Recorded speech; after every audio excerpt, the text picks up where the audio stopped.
So hello everybody, I'm Ben Coleman. I'm the Deputy Leader of the Council and I'm the Cabinet Member for Health and Adult Social Care, and I have the pleasure of chairing the Health and Wellbeing Board. We have a number of people with us tonight from the Council, from the NHS, from the mental health services, from residents groups, and I hope we're going to have quite interesting conversations. We first of all have a couple of housekeeping points. Its meeting has been live streamed to the millions on the Council's YouTube channel. So by participating, you're consenting to being recorded. I hope that's okay. And I could go around the room. I might go around the room very quickly just to say who everybody is. I think there are enough of us that it's not going to be too onerous if we do that. And then, of course, if you're not speaking and you're online up there, well, I can say up there, I mean, out there in the ether, can you mute yourselves if you're not speaking? Just to say, we've had apologies from Dr. Christopher Hilton. I'm delighted that Dr. Julia Renton is here attending this place, and also from Janet Cree. We'll go around in a minute, but do members of the board have any declarations of interest? Other than they're interested in everything we're discussing? No? Okay, so I'll go around. Linda, why don't you introduce yourself? Hi everybody, my name is Linda Jackson. I'm the new Strategic Director for Independent Living, which is Adult Social Care. Good evening, Jackie McShannon, Strategic Director of Children's Services. Thank you. Good evening all, I'm Natalia Perez, Chair of the Health and Adult Social Care Policy Accountability Committee. Thank you.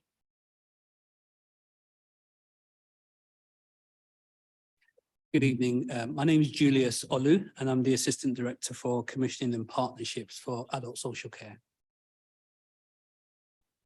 Evening, everyone. I'm Sue Rooston. I'm the Borough Director for Hammersmith and Fulham as part of the ICB, but also Interim Health and Care Partnership Director. Toby Lambert. I'm the Executive Director of Strategy and Population Health for the North West London ICB, and here for the item on strategy. Hello, I'm Julia Renton. I'm the Clinical Director of Community Mental Health Services at West London Trust, here representing Chris Hilton. Yeah, I'm Anne Rosenberg, Councillor for the Sandsend Ward in Fulham.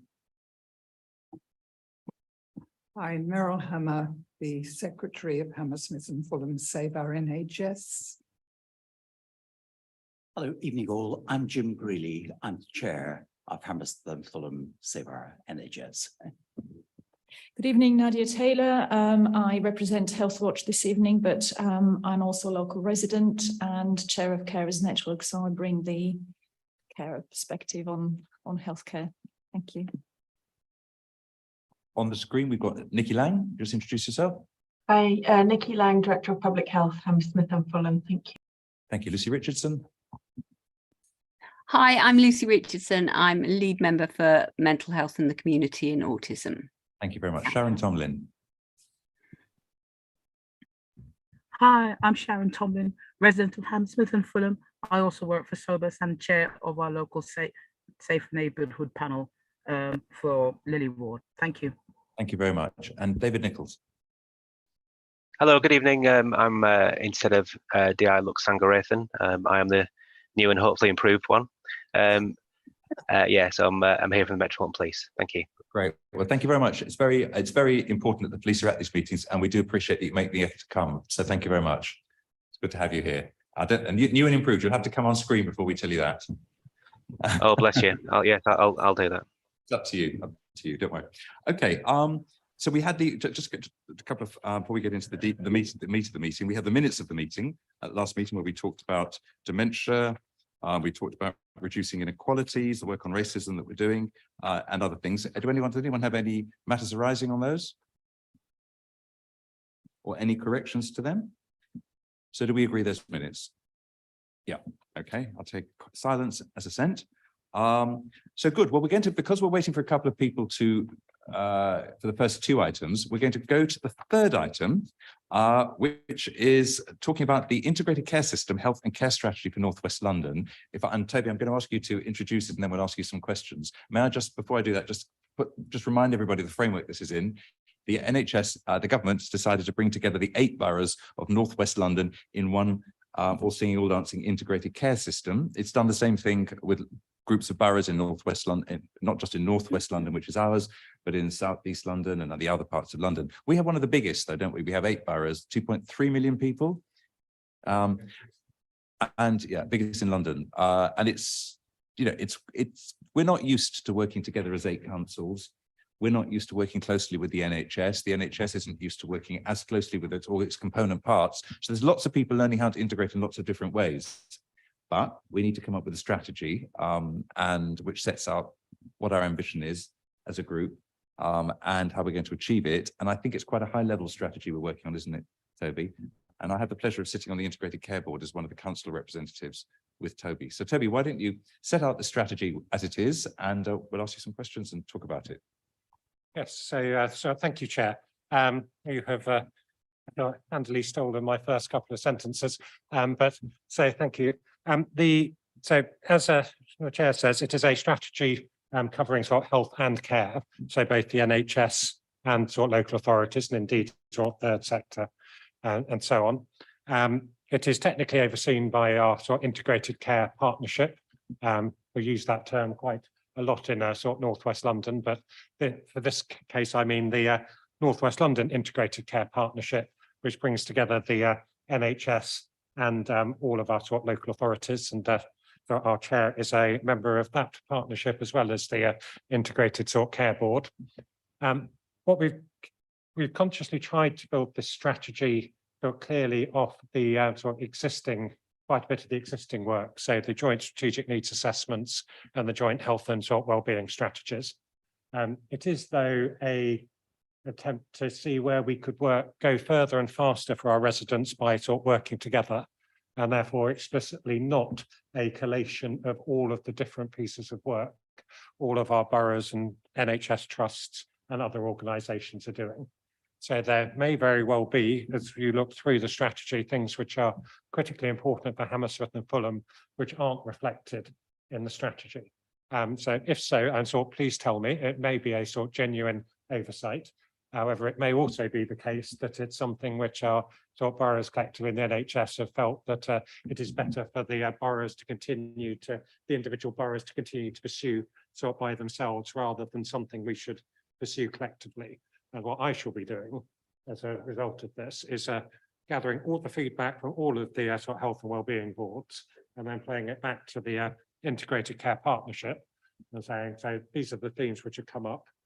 Is there something we think should be in the strategy because we can work further and faster together on it? Or is there something which is for sort of individual, sort of boroughs or individual organisations to take forward?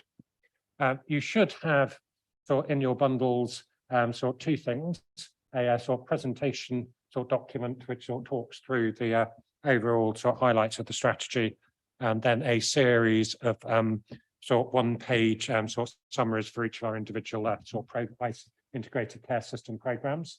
I'm not going to walk you through that sort of presentation sort of slide by slide, but I'm going to give a couple of the headlines from it. You also have in there, for those of you who are extremely enthusiastic, a link through to the full sort of Word version of the strategy, and that's currently coming in at somewhat sort of north of 100 pages. So we can debate the definition of high level a little bit, but it is there if you want to see it. But any feedback you give me will be incorporated into that as well. The presentation basically talks us through sort of 3 things. The first are some challenges facing our sort of population, and then indeed the health and care system in sort of Northwest London. The second is a set of sort of proposed shared outcomes, which we work together with our sort of directors of public health on. And then that sort of third is sort of 6 suggested sort of shared priorities with some examples of the actions which we think should happen underneath those priorities. So I'll walk you through a little bit of those. So on the sort of the challenges, by far and away, the sort of the biggest one we see, by no means the only, is that if you look at the data on sort of healthy life expectancy and so on over the last 20-25 years, so what you see is that we've actually made quite good progress in sort of tackling ill health and sort of ill-being, as it were. across sort of northwest London. That, however, stalled about sort of 6 to 7 years ago, and then the numbers are flat, and then the last number in the data shows it getting a bit worse, so increasing sort of ill health and sort of ill-being. That data series sort of handily stops pretty much at the moment COVID started. So I would suggest it would be heroic to assume that given COVID and the cost of living, we somehow managed to reverse that slight upward trend, and we're now on the continuing improvement. So that's overwhelmingly sort of the biggest challenge sort we face. In terms of challenges of the health and care system responding to that, so we picked out 3 in the document. So one is around sort of the ability of the availability of our workforce to respond to that. And the example we've given is on sort of social care, but you could pick any number of professions. We do have a shortage in quite a number of key areas. The second is the ongoing variation. The example taken is mental health, but we continue to see unacceptable variation in experience, access and outcomes between our sort of different populations. And then the last is sort of access. So when we speak to our sort of population, the biggest issue we get, by no means the only, but the biggest remains access. General access to general practice is clearly number one, but there are quite a lot of other sort of issues on the access side. So more challenges in the longer document, but they're the ones which are summarised. The second part is then those sort of shared outcomes. We've taken those directly from Professor sort of Marmot's work. For those of you who are not familiar with them, Professor Marmot's done quite a number of sort of big reports on how we tackle sort of inequality sort of across sort of health and well-being. We thought we took that as a sort of good starting point, probably not the best end point, but a good starting point, because we really want the tackling of inequalities to be front and centre of this strategy. What we've done for that is to take Professor Marmot's suggested sort of outcomes and strip out all the ones where we don't think it's for Northwest London to work going further and faster, working together to have an effect on it. So he's got some things, for example, on national tax policy. As much as I'd love to believe we can affect national tax policy, I don't think it's going to happen. So those have come out. And then he's got quite a few on things which are more for individual organisations to take forward. So there's a bit on housing, for example. He's got some things on schools. Those are clearly local authority competences. We might argue that, in fact, we should be working together on them. Again, in which case, sort of tell me, but we've taken them out because we're not trying to position the Integrated Care Partnership as taking on all of the responsibilities of all of the constituent parts of it.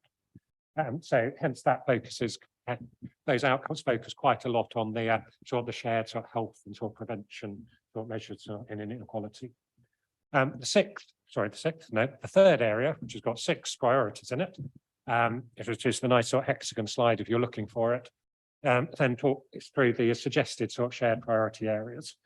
So the first of those is indeed sort of tackling the sort of broader sort of causes of sort of inequality, so the broader causes of ill health and sort of lack of well-being. And the area we've pulled out there is employment, sort of largely because the health and care system together is actually quite a major employer in Northwest London. So we have quite a number of levers we can pull through that employment side to affect those sort of broader sort of determinants of sort of health and well-being. Again, you could argue that there might be more we should be doing together on housing, education and other things. But that's where we currently are. The second is then sort of addressing sort of the inequalities. The area we've really pulled out here is addressing the hesitancy amongst certain groups of our populations, or sort of building trust, if I'm going to put it the other way around. One of the, I'd say the big lessons, though really it shouldn't have been a lesson at all, from the experience of COVID and sort of vaccination, is that many of our populations do not intrinsically trust authority, and the health service and local authorities sort of sit within that. So we're continuing to sort of understand, and most importantly, putting the measures which help us build the trust with those sort of populations as the suggested area of focus there. And the third then moves on to the access. There's quite a number of things under access, but what we've pulled out here is the work we already started doing, in fact, on sort of integrated neighbourhood teams. By integrated neighbourhood teams, we mean sort of putting sort of more sort of resource and sort of services arranged around sort of neighbourhoods or sort of groups of general practitioners in sort of NHS speak. And there's a bit of an open question about how far the individual local authorities also want to be part of that sort of integrated sort of neighbourhood team, which we sort of need to work through. But that should help us sort of streamline some of what's going on in primary care and hence improve the access for that. But equally, by having an integrated team working around primary care, address some of the pinging we currently get of sort of residents who say we should be referred to that service, but oh no, you don't quite meet the referral criteria for that one, let's go over to this one, and so on. And so people ping around, doesn't really help very much with the trust so either. And so we basically have the team saying, this is your service, or end of argument, that's where you go. The fourth sort of builds on that and sort of bringing sort of care close to home, or sort of community first, or whatever else we might want to call it. And in particular, sort of focusing on certain groups of our population, take say these are the elderly and sort of frail, for whom we know that quite often sort of hospital admission is not the best place for them to be. If we did more close to home, we could keep them there and support them. We could build in some of the sort of digital tools in that. It's not a universal panacea, but you know, I take the example of sort of my mother on this one. He's obviously completely typical patient, but dodgy hip, doesn't get around quite as much as she used to. Getting down to the GP is a bit of a nightmare, and she actually quite loves being able to sort of speak to people through a little bit, because it improves her access and gives her care close to home. Doesn't work for everyone, but it's definitely got a place. And the third piece in that is really then sort of building on the strengths of our sort of borough-based partnerships to support and enable that to happen. Fifth is really taking those previous three, say the tackling the inequalities, the access and the close to home, but doing it specifically for our children and young people. They are a segment which we have historically had a slight tendency to sort of overlook. So I think it's worth pulling those out as a distinct priority for us across sort of northwest London.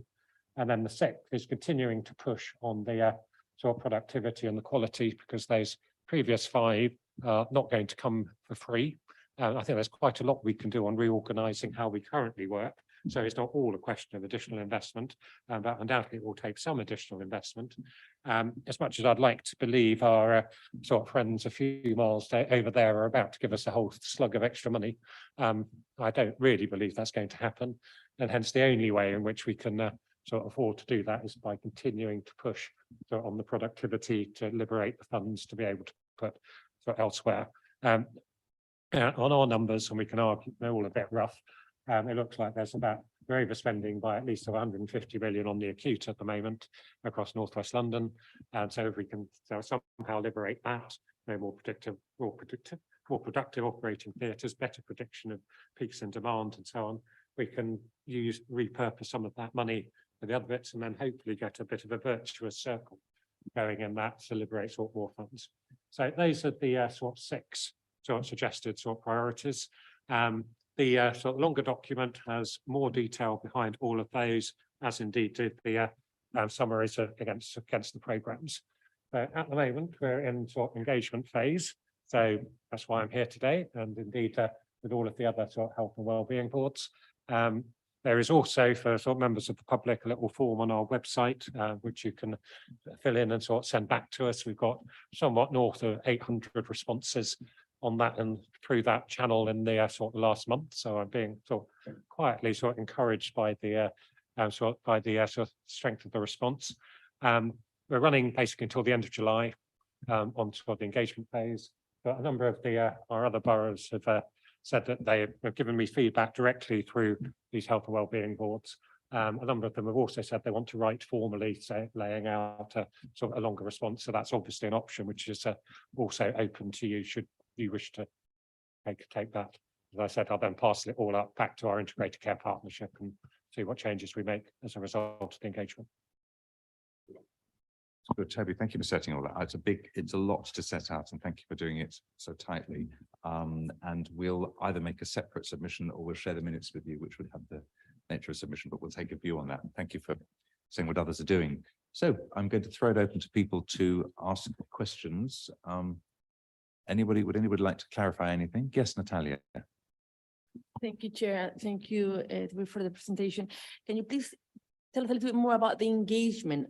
What has it entailed in terms of getting feedback as well from residents and from some population? And are there also groups within the community that you want to engage more or not, or do you think you've got a good representative voice there?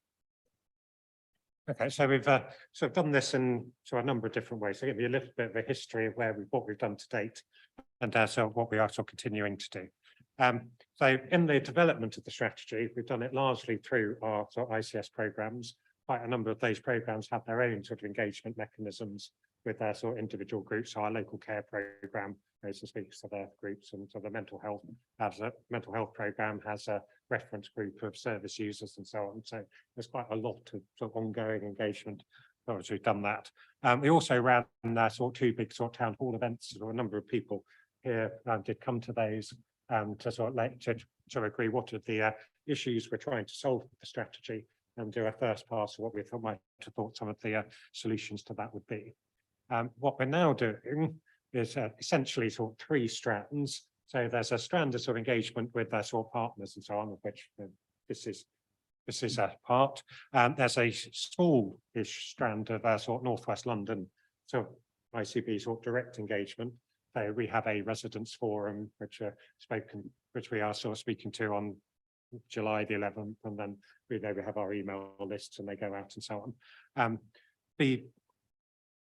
I say the bulk of it, but probably sort of the most significant part is that my colleagues in our sort of communication and engagement directorate have been working very hard to sort of build the links with each of the sort of comms departments in sort of our boroughs, so that we work through those as much as possible. So rather than having a separate street, rather than having a separate Northwest London stream which somehow sort of cuts around. So we now get quite regular sort of insight reports which summarises all of the activity which sort of the boroughs are carrying out. So we can start to see from that what some of our residents are saying, which is quite helpful. And we've also been working with your comms sort of department on which of the events we can come to and sort of speak directly to the residents through that.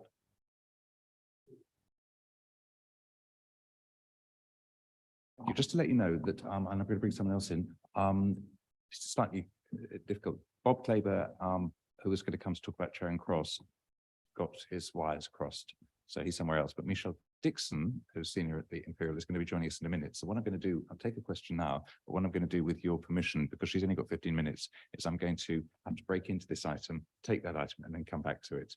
So I'm sorry to Toby to muck you around like that. But while we're waiting for Michelle to join us, who did I see first? Which one of you two? Ben, you're just looking for questions or comments? Yes. Okay. I'm aware it's a draft, but I find much of it very bland and not specific. I won't go into the sad life I lead in that I have read the whole document. Nor the fact that I've actually looked up the Oxford English Dictionary for strategy.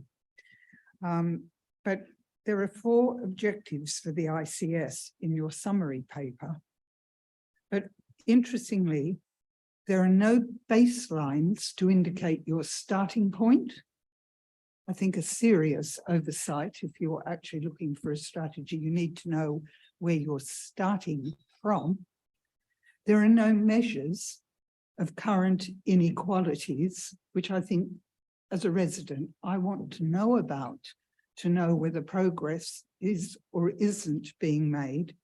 There are no measures of current productivity or of what that actually means in a health context, and nor of what value for money might mean in this context, and no awareness of the fact that we're actually in a continuing time of austerity, which has been going on for at least 10 years. So it's not placed in the context of the economic and social development.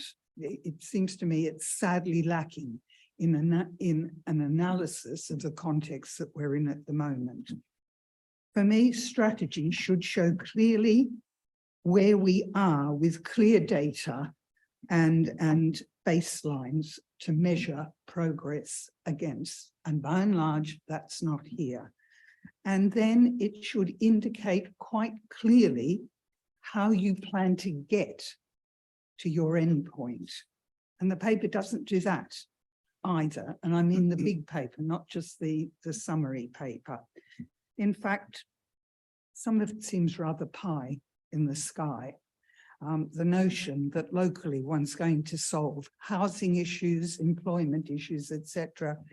I'm going to be, this is a very important point you're making, and it's very odd to interrupt somebody in the middle of a point and not give somebody a chance to respond to it. But as I said, Meryl, I'd like to continue this point, but I'm going to have to ask you, simply because Michelle has agreed to join us. That's and she has absolutely a fine. If prior Michelle appointment. is here, I accept that, but yeah. I would like to come back I will because I've bring you got back. I'll bring you some back in. specifics Yes, as well. thank you. I appreciate your forbearance. I'll definitely bring you back in. Michelle, thank you very much for joining us. If you're able to, and Toby, forgive me if you don't mind again interrupting this, and we'll come back on it. It's slightly, but my goodness, if as a person in the NHS, if you're not used to dealing with fast-moving, crazy chaos,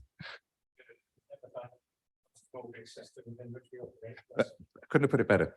So Michelle, thank you very much for joining us. Would you like to introduce yourself, and then I'll just clarify what this bit of the session is about, if that's okay. Yes, I'm Michelle Dixon, Director of Engagement and Experience at Imperial College Healthcare, and I'm really sorry, slight muddling up between myself and a colleague, managed not to be there, but I hope we can pick up this item and I can answer any questions, and apologies to whoever I've just bumped. I think it might have been Toby, so apologies for that.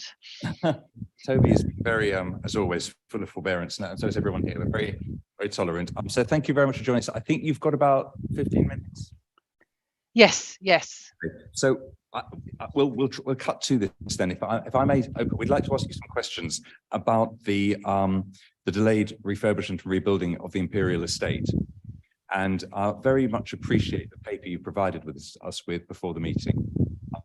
And I'm going to start off by asking a few questions, and I'm going to ask other people if they'd like to come in, if that's okay with you. We're just trying to get some clarity on the situation. First of all, do you want to set out the situation, or should we just bounce into questions? I mean, my question, go on. I was going to say maybe just straight to questions, because I think we've set it out and that gives you more time to find any additional information out. So my understanding from the statement of the Secretary of State a few weeks ago and the response that Imperial has made is that there were 7 hospitals have been removed from the 40 that were part of the core hospital.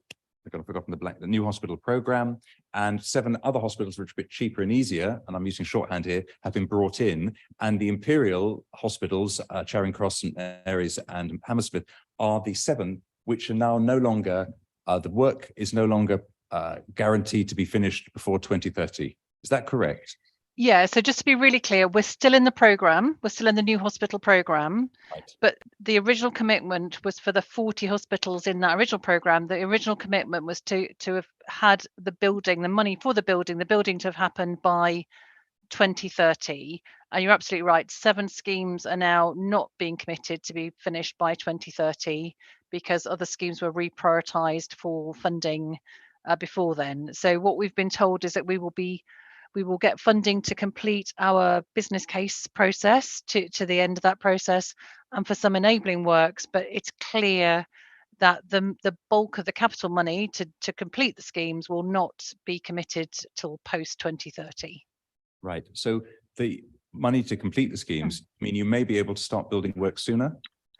No, so this is just this nuance between enabling work. So two things. Enabling works are things like getting our power supply up to scratch so we can actually expand. It will be preparing decant works, kind of, getting stuff started. It's absolutely not the main capital spend, the millions and millions and millions to actually get the projects going. That's the difference. So we don't know when we will get the main capital funding, but certainly we know that it's unlikely to be before 2030, or certainly the commitment is that it will not be there before 2030. So you're not, that's very helpful. Thank you for clarifying the beginning. So you're not expecting to get the funding to undertake the actual work, putting shovels in the ground, so to speak, until after 2030. Exactly. And the enabling work you mentioned in your notes to the committee, again, thank you for that. You put in August 2022, a bid for enabling works. Have you received a response to that bid yet? Not yet.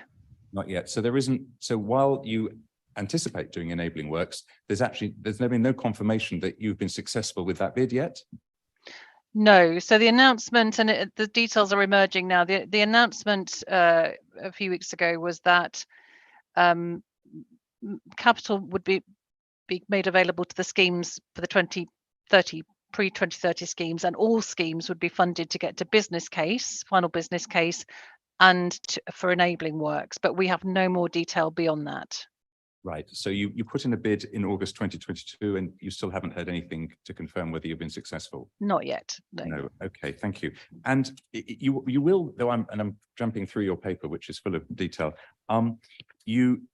You are obviously having to spend a lot of money each year just on keeping the buildings standing. Or I think you talk about backlog maintenance, but you're continuing to do maintenance. Are you planning to do any work, maintenance work on Charing Cross Hospital this year or next year? I mean, which the public would see. Yeah, I mean, every year we have to spend kind of about 7-8 million on each of the main sites for kind of the most urgent maintenance work. So I'm just trying to think. Charing Cross, we're doing some work at the moment on pipes on the outside, if people have seen scaffolding. So I mean, that's very, every year we do that. Here at St Mary's, there's a whole load of scaffolding up to kind of make secure some parts of the Mint Wing and Mary Sandford. So that's very normal. That's the stuff that keeps the lights on, keeps things working. But obviously that's not what we want to do for the longer term. No. And I'm sure you'll get to this, Ben, but having said all of that, it'd be good that we do think we are finding ways to get through to try to stay on track for the 2030. I just want to make that point before we lose that. But everything so far is absolutely right. So if residents, and I'll come back to that last point you make, which is very helpful. So if residents see building work taking place this year or next year, that's not going to be part of the new hospital programme building work. It's just going to be you doing maintenance. Otherwise, we're all in trouble. Yeah, I mean, we could, if we get the money for enabling works, there may be some enabling works, but it's not going to be expansion or refurbishment, that sort of thing. It's going to be enabling the sort of enabling works I said. Yes. Because it will take us longer than that to get the business cases and planning approved anyway. Yes. Okay. And that last one, I said I'd come back on your last point, but it's in excitement, it's gone out of my head. Just in terms of what we're planning to do, because we really think we have to stick to that's it. those deadlines. To understand from your paper. So what I understand from your paper is that where you talk in your paper, we'd like a commitment that any slippage in capital spending in the new hospital programme will be made available to other suitable schemes that are ready to commence building works. I think that's what you're referring to. Does that mean that crudely, because it's framed very elegantly here, but does it crudely mean that if other hospitals in the in the 40, in the core 40 as opposed to the outlying 7, which now in, if the other hospitals in the core 40 are slower to get their business plans completed than you hope you'll be able to sort of slip in there and get some of the funding diverted to Charing Cross, for example, pretty much, yeah. Both the Hammersmith and Charing Cross schemes have always been kind of major refurbishments that could happen in chunks, so that they really lend themselves to kind of, if we get 200 million, we could do a certain part of the refurbishment and then wait and do the next part. Mary's is a very different prospect because it's a whole rebuild, so we can't start until we know we can finish, whereas Charing Cross and Hammersmith do lend themselves, with capital plans in the NHS and all public services. There's a lot of movement, as all sorts of things can happen. Planning might take longer, people find things that are a problem. It's not that we're trying to beat our colleagues to get to there. It's just that there's always a bit of slippage, and we want to be in the right place if that does happen, that we can actually make a start on our programs. So there would be, in that sense, if that worked for you, we'd get a refurbishment, but on a sort of piecemeal basis as you could get bits of money together. Yeah. And you asked for a commitment. You say, I've noticed your phrase, we'd like a commitment that this will be, any slippage will be available. Is this something you've asked the government for, and you're waiting to hear back from them about? Yeah, I think these are the discussions now with the new hospital programme, which is the team that sits across NHS England and Department of Health and Social Care. who are getting into the detail now of what it means and who can go when, and that's an ongoing conversation.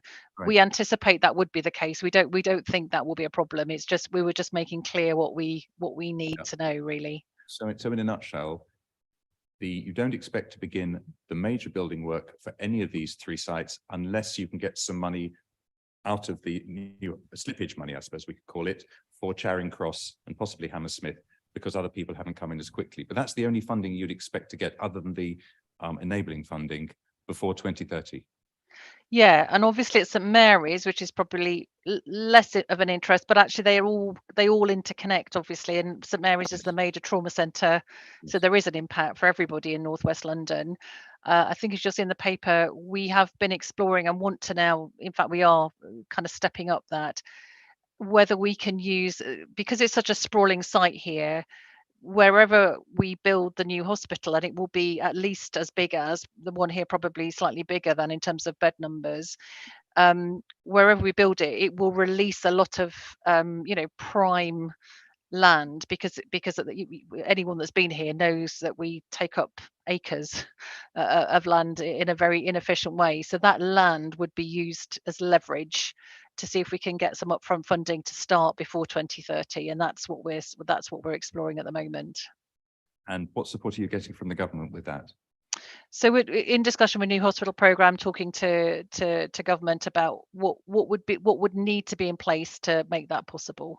Okay, good. Well, thank you very much. I'm going to ask other people if they'd like to. Jim, you've got your hand up. Thank you, Michelle. Hello, Michelle. I think local residents were actually astonished and suddenly St Mary's was pulled from the programme, simply because, as you say, the hospital down the road, of course, is Charing Cross, but the imperial sites are interconnected. One goes to one hospital for something and follow-up work happens elsewhere. St Mary's is an outstandingly good hospital, but even walking around, it's incoherent, it's crumbling, it's very hard to find one's way around, and it must be very difficult, I would guess, for people who are new to the hospital to actually get to appointments in time. I've got an appointment for something important in Charing Cross in about 10 days' time. I know that hospital, which really does well, the parts of it don't work properly. And so my question is this: for local residents, they had anticipated a new hospital in Charing Cross in 2030. And remember, that's almost 7 years away, but there's no money guaranteed to actually start the major rebuild until 2030. Rebuilding takes a long time. So is it possible that it may well be halfway through the next decade before the hospital is actually finished and ready to treat people in the way that you're planning earlier on, anticipated? And similar with Charing Cross and with Hammersmith.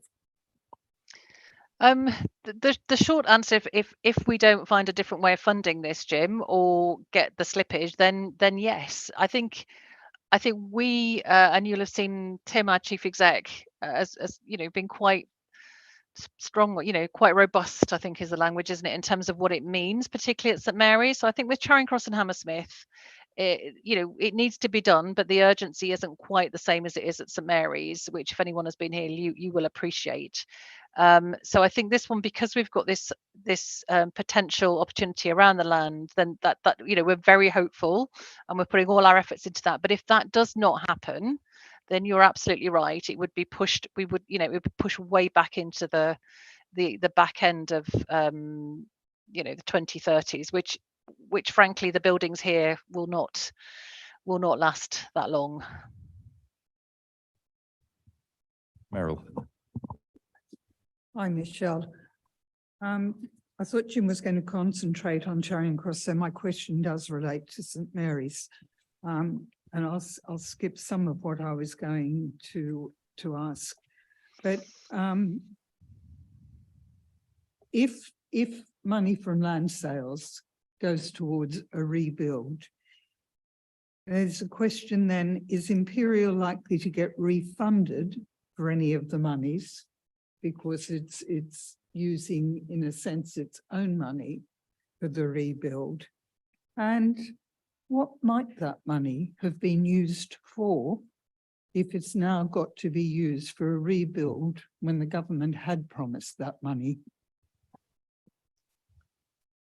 So the money would always be used to offset the costs of the building, Meryl. So it wouldn't be used for something else. But the plan for the new hospitals program is that we build it all, and then we sell it, and then the money comes back to central funding to the government. We're trying to move it around the other way, that we get the money up front through some, kind of hospital for land deal, which allows us to press on and get it built. So it's not that the money would be coming back to us for services or anything. It's all to go into the hospital.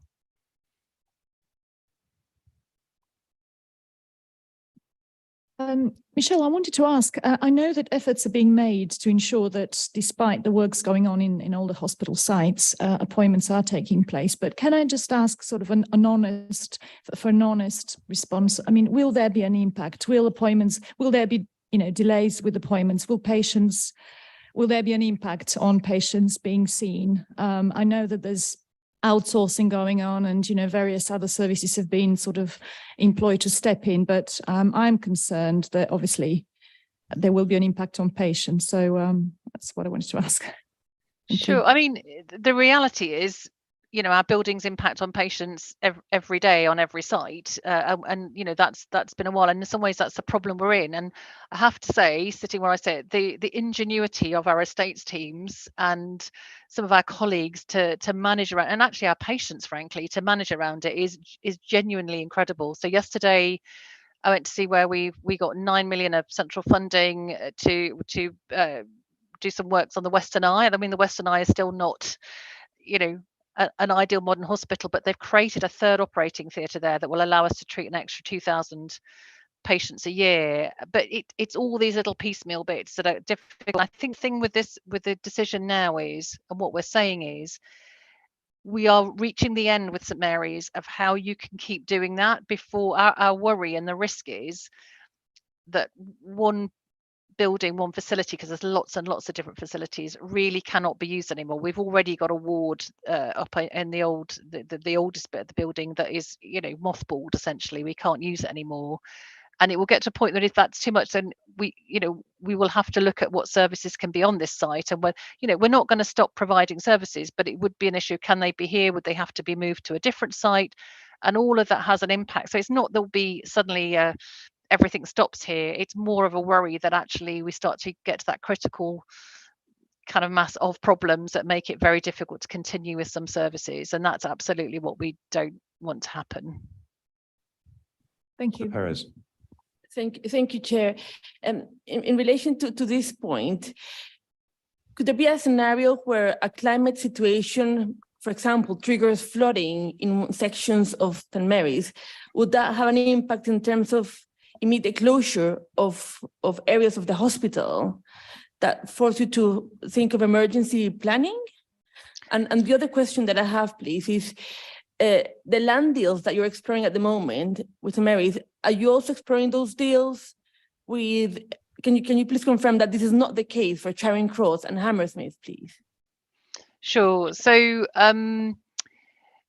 the last question is absolutely not. There isn't.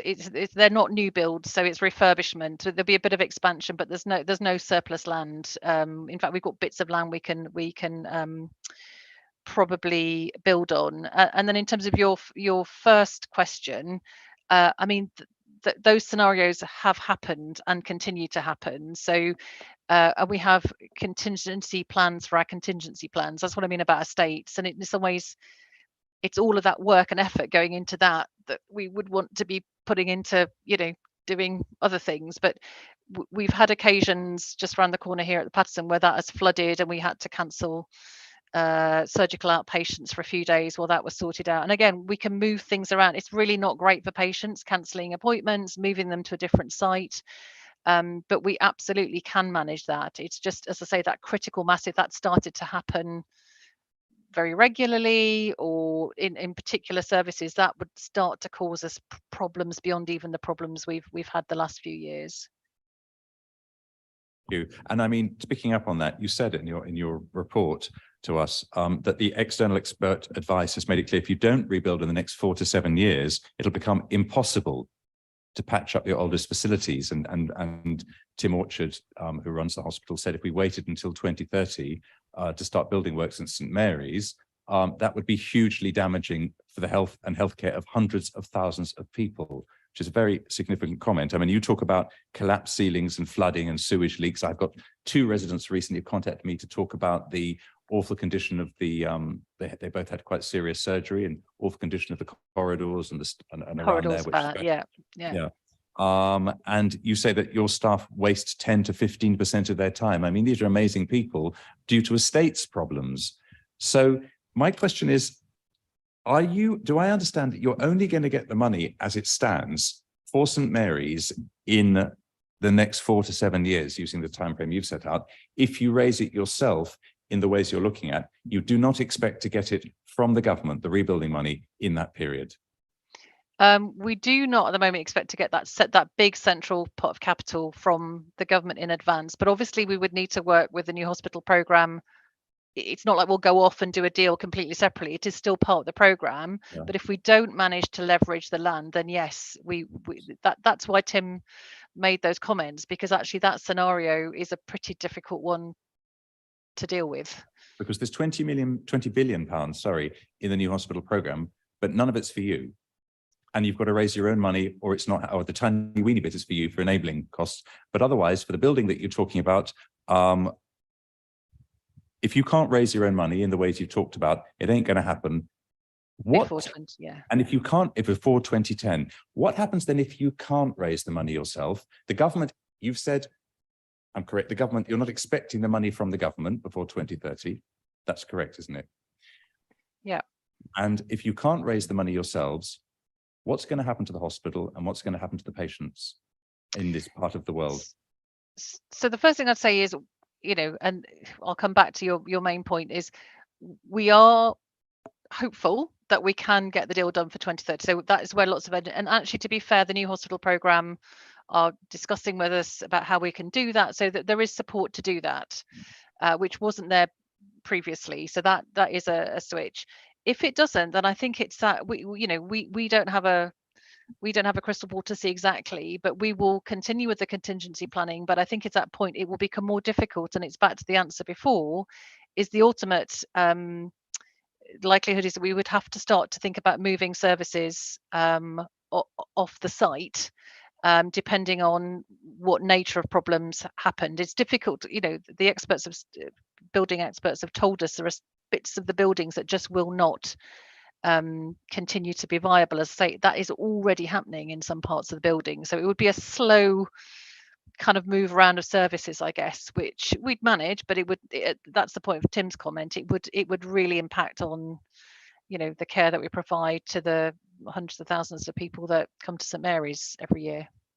Yes. Well, I'm worried you've got, if I can take just a few minutes more of your time and then let you go, because Toby wants to come in and Linda wants to come in, and then I think probably I'll wrap it up, but that's all right. Toby. So I was just going to sort of expand a bit on what sort of Michelle's saying. So obviously plan A is sort of get the funds out, get the funds by sort of hook or by crook. You've then got sort of the plan B, which is the continued ingenuity of the Imperial Estates team for shuffling things around the existing sites. But as you've quite correctly pointed out, and so Tim has said, there are limits to what we can do, what can be done on that. We do, of course, then have a further 3 acute hospital trusts across North West London. So the next level of planning is the so how do we use that collectively to try and mitigate some of these effects. And so we are starting to, we have been thinking about that for a little while, though, with a, shall we say, so accelerated thinking over the last sort of couple of weeks, but we may come back to that in more detail at some point. But all of those those B and C are clearly suboptimal, and there will be effects. There will be, when you say there will be effects, sorry, when you say there will be effects of B and C, you mean in terms of the impact on patients? Yeah, the impact on patients. Fewer people will be treated? So it's probably, because if we're taking a state out of commission, then that is a constraint on sort of capacity. So there's a sort of how much ingenuity can we sort of apply to sort of finding sort of alternatives to do that. How many people are treated a year at the moment at St Mary's? And Michelle should have the number. Michelle? Michelle should have the number, shouldn't she? So, Jim, do you know? I thought you were about to answer it there for me.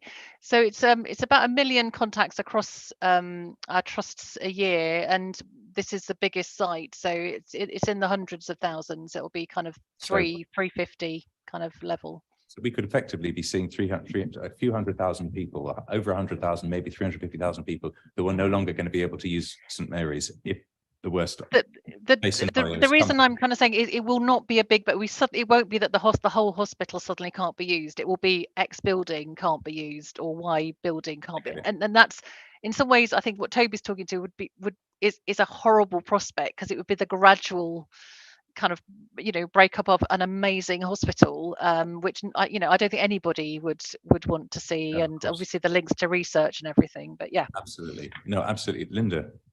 Hi, Michelle. You've said in your report the cost of backlog maintenance is 105 million. Have you got that?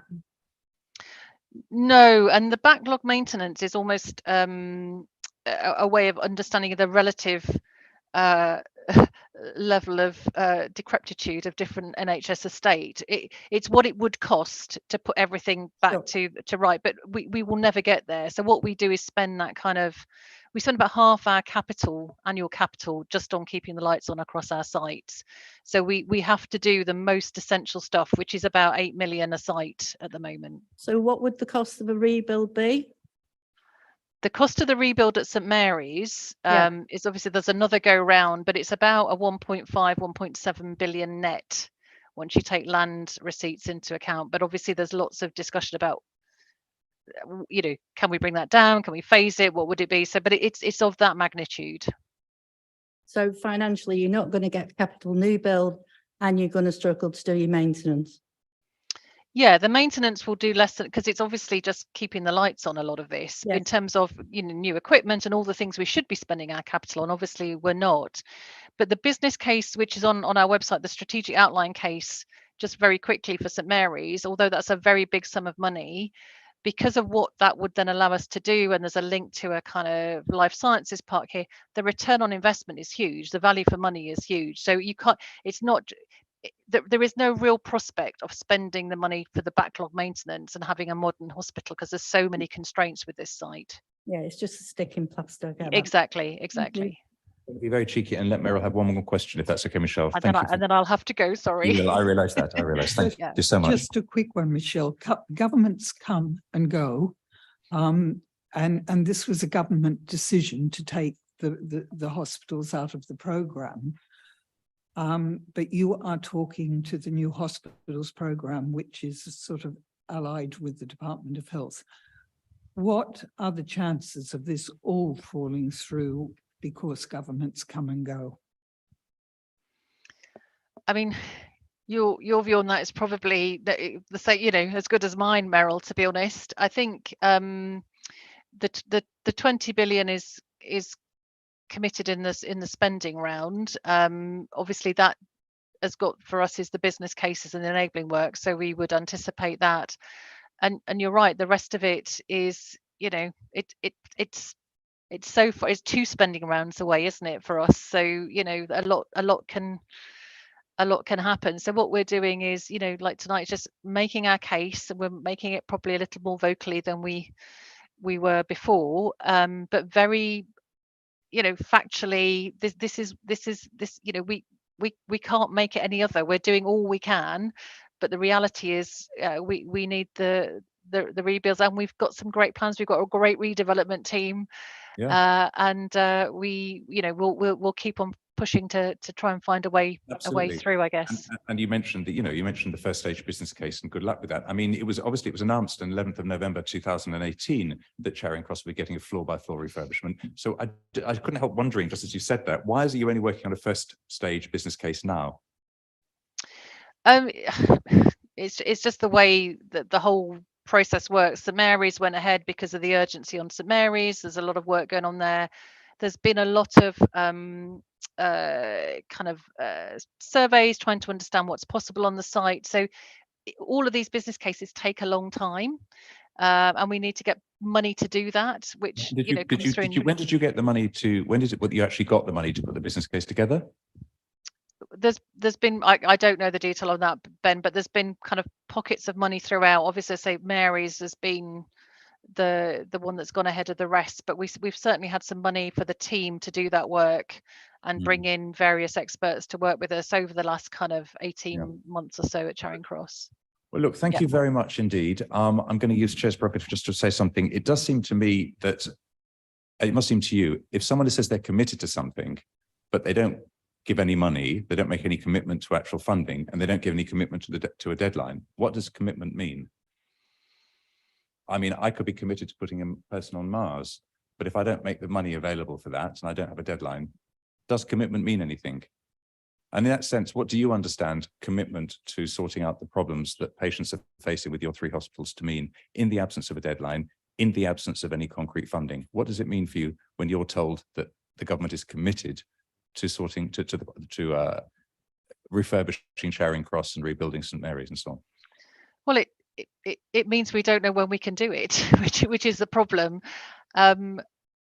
What there is an acknowledgement that they need it, which actually a few years ago we didn't have that, which is a step forward. But you're absolutely right. We don't know, and in some ways that's one of the most difficult things for us to manage, is that we don't know when we will be able to get on with this bill. Everyone agrees we need to do it, but we don't know when it can happen, and that is very difficult for us to manage. When you say you didn't have a commitment, you were in the 40 hospital programme with a deadline before the 40 hospital programme. Oh, I see. There was no firm commitment. That's St Mary's was meant to be rebuilt 40 years ago. So actually, this is not a near-term issue. This is something that's been ongoing for a while. But look, we wish you joy in raising the money for St Mary's Hospital, because the government's not going to provide it to you. We wish you joy in getting your piecemeal funding for bit by bit refurbishment of Charing Cross, because it's clearly the big bang floor by floor refurbishment we were promised isn't about to happen, certainly before 2030. We're very grateful to you for coming this evening. Thank you very much indeed. And it's worth saying local people are very much in support of Imperial in this. I have to say, you've been very frank with us. You've been very frank with local residents in a very adult relationship, and I think people appreciate that. They adore the hospitals, as you know. They adore them partly because they adore the NHS, and they adore them partly because, my God, they want them to be as good as they can when they get there. And we know, I'm very impressed to hear about how you're shuffling things around and moving things around and making the best of an extremely bad situation. So I do hope you manage to get the money and start the work before 2030, because you've been, at the moment you've been chucked out of the balloon, and it's difficult. Yeah. Thank you. So much. Okay. Thanks all. Thanks. Bye-bye. Bye. All for your forbearance and thank you, Toby, for coming in. It was very helpful to have your perspective. I think we're going to go back now, if you're all happy, to talking about the strategy. We're not like to get Steve Bloomer to come and talk about the Better Care Fund. So I'm going to just have to, rather than we get the chance to ask him questions, I'm going to say a little bit something about our perception of what's happening on that, maybe with Linda's support, before the end of the meeting. Maybe so you'll be able to come in as well. But we'll carry on about the strategy for the moment, if that's okay. Is he? No, that's fine. I'm sorry to hear that, and I'm sorry to hear that. Obviously, we'd be very happy to hear from him that he's not able to come. We haven't actually heard from him, but I do hope his son gets better soon. Meryl, do you want to finish your question, and then Toby, and remind us briefly what it was, and then Toby can come in? I think strategy is not a strategy.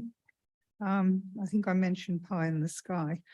I think it's fair to say there are some better sections. For example, acute, but we've just heard from Imperial.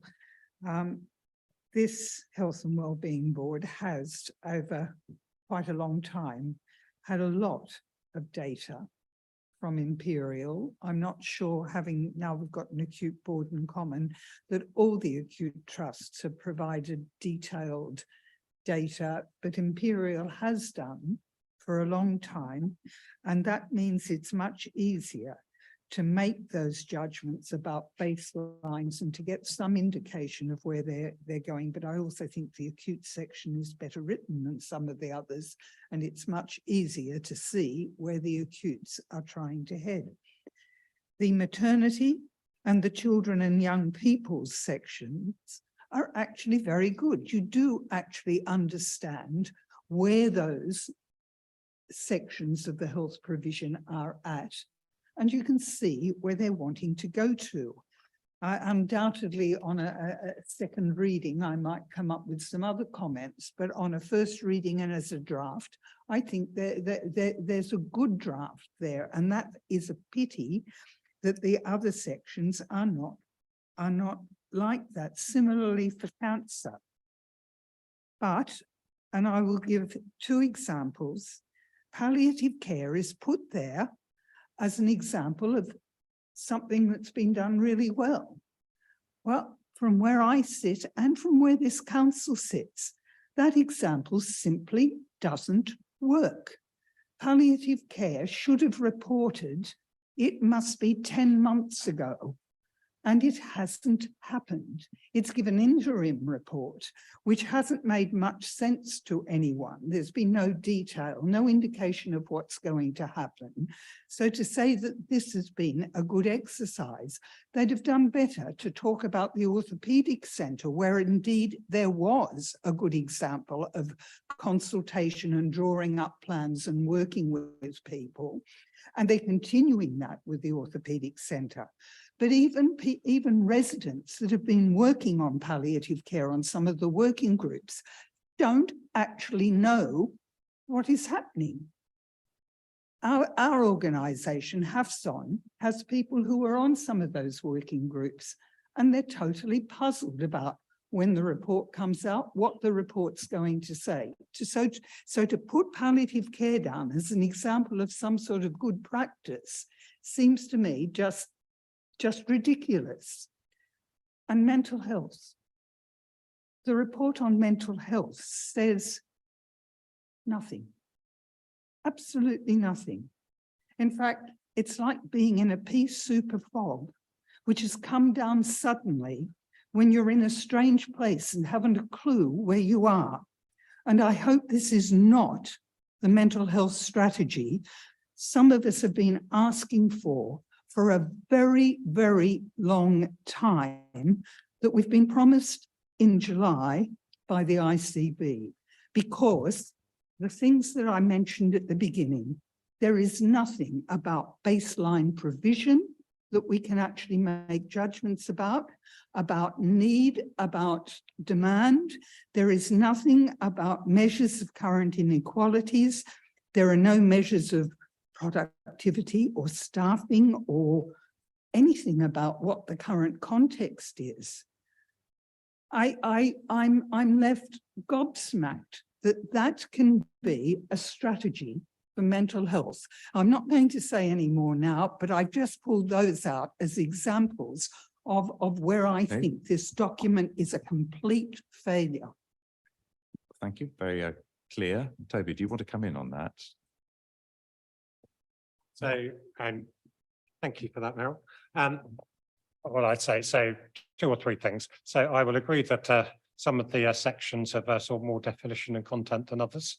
That is absolutely true. Trying to get everything to the same space at the same sort of level at the same time is sort of somewhat challenging, shall we say.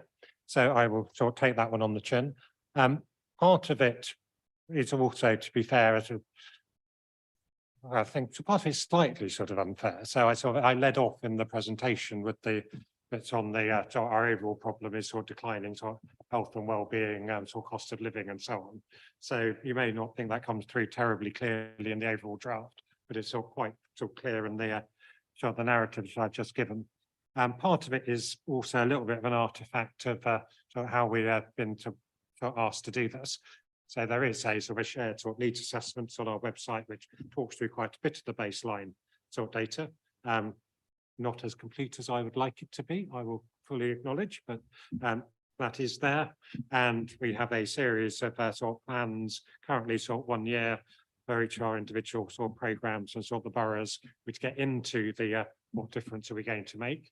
Again, not as comprehensive and as detailed as what I would like, but as so our chairs will point out at the beginning, quite a lot of this is the how we learn to sort of work together across the system on this. Mental health, so what you've got in there is the initial draft. That is what then sort of prompted the ICB to say, so actually we need to do something more on that, because we all read it and went, that's not quite where we would like it to be either. It is, again, to acknowledge, taking longer to get that moving than I would like, but it is mental health is going to be our sort of first example of moving on from the 4 or 5 sort of pages we've got in that document to doing a sort of fuller piece of work across the system, including our sort of local authority partners, because quite a lot of the mental health spend and provision is not NHS, it is sits outside our bounds, to really sort of lay out, so right, collectively, this is all of what we understand about what's going on, whether it be on the local authority side, voluntary side, to NHS and so on. And therefore, this is the data and this is how the workforce in these works. So that's I'd say a reasonably significant undertaking. So from where we've started. So in summary, I'll take some of that on the chin. Okay, well, I'll let Jim come in next. Thank you, Toby. Toby, I think you clarified several things. I have read my Marmot and Marmot 10 years after, as well as reading this. And there's quite a distinction in the way they work. Marmot was in Parliament last week. He was in the Guardian and Times this week, looking at something which I think you probably would find quite significant. He pointed out COVID had merely exacerbated underlying conditions of inequality, mortality, even 2 days ago, pointing out children are now being born with less expectancy of growing up to a certain height. Things which are really very serious. People die, you know it, much younger if they're poorer. Now, what's missing, I think, in this is something straightforward for me. I worked in education. The dread Ofsted was around everywhere from universities to primary schools. When you had a strategy, you actually did lay out data at the start, but you were expected to provide certain outcomes, certain timings, and finance connected with that. So you would actually know whether you were having an achievement. When I read this, actually, most of the aspirations, because that's what they are, they're not strategies, I would actually go for, but you can't work out what success and failure is because you haven't given that kind of baseline. Are you going to look in 2 years' time to say that the stuff, for example, in very poor housing is being tackled adequately? If you actually don't build in the timeline, it's very hard to look at what's success, what's failure, and you need to look at the money connected with that. Now, there's one further thing because it runs throughout, and I think somebody is very conscious of that. It's workforce. It's pointed out starkly and truthfully several times that you're really short of GPs, practice nurses, et cetera, they're coming to, I was going to say coming to my age, they're not, but they're getting towards my age and will leave. Now, that's the case for every ICB in the country. The talent pool is shrinking across the country. It's not your fault. The government isn't paying people, so they're just not going into health, or they're going off to the private sector, which alas pays better. I think what you need there is a realistic look at what you can actually staff with what realistically you know the staffing resources will be. Else you have a range of aspirations. People will need help and say, this isn't the strategy, but you'll say we haven't got the workforce to do it. Palliative care is one very obvious one, end of life care in the community. We can go through it.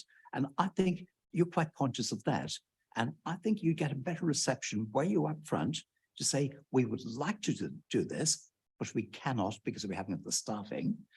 And there's an auxiliary thing because saving money is obviously a key thing. And there are 2 mentions, I think, in the report about inpatient beds in acute hospitals or mental health. And they're kind of poo-pooed after that. I want to keep people out of hospital. But many people will need to go to hospital. You need to acknowledge that up front. If you don't, you will have what's already happening. People with serious conditions were told, don't trouble the doctor. They didn't go with something which is troublesome. It's now very troublesome and very expensive. And if you say that about hospital beds, you're actually going to have to spend far more money with much less good outcomes. So Jim, if for you yourself and were patients. to pull together, I mean, what I'm hearing from you saying in a nutshell is there isn't enough on workforce and there isn't enough on measurement, and a strategy needs to have measurement. Do you want to come back on that, Tim? Yeah, so the way we are sort of statutorily required to do this, which I can't say I totally agree with, but there we go, is a strategy and then something called a joint forward plan. And a lot of what you're talking about should be in that joint forward plan. So we are at the moment trying to land the strategy. I agree it's more on the aspirational end. And once we've done that, then sort of move on to the joint forward plans where the finance and the money and the sort of workforce come together. So I acknowledge the shortfall is the next thing to do, and we will be sort of moving on to that. Slightly more narrowly on sort of workforce, it's an interesting one because we actually, at least on the NHS side, have more workforce at the moment than we've ever had before in sort of Northwest London. It's certainly true that we have shortages in sort of particular sort of professions, but overall we have more than we've ever had before. Some of the shortages is because we don't pay enough, and some of the shortages is because the training budget was slashed back in 2012, but there aren't quite the same number of people sort of coming through. But nonetheless, our sort of challenge in that is sort of acknowledging that we do have more workforce than we've ever had before. How can we best deploy that workforce and filling in some of the skills gaps which we've got alongside sort of the digital technology and so on in order to be able to provide. I am sort of cautiously optimistic that that's sort of largely within the bounds of the possible and hence isn't a huge constraint on the amount of care which we can provide, but it's clearly a sort of current constraint, and it is going to take quite a bit of thinking as we sort of go through on sort of how we do that. But no, I could take, for example, sort of radiology. The sort of potential of sort of the technology to read sort of 80–90% of the scans, so we can then focus the remaining radiologists, which are definitely a shortage profession, on the ones which really need the sort of the human intervention. So quite high, quite promising. And a number of those things, as we sort of move through, could have quite a sort of dramatic effect on the amount of sort of care we're able to provide overall. Sorry? Yeah.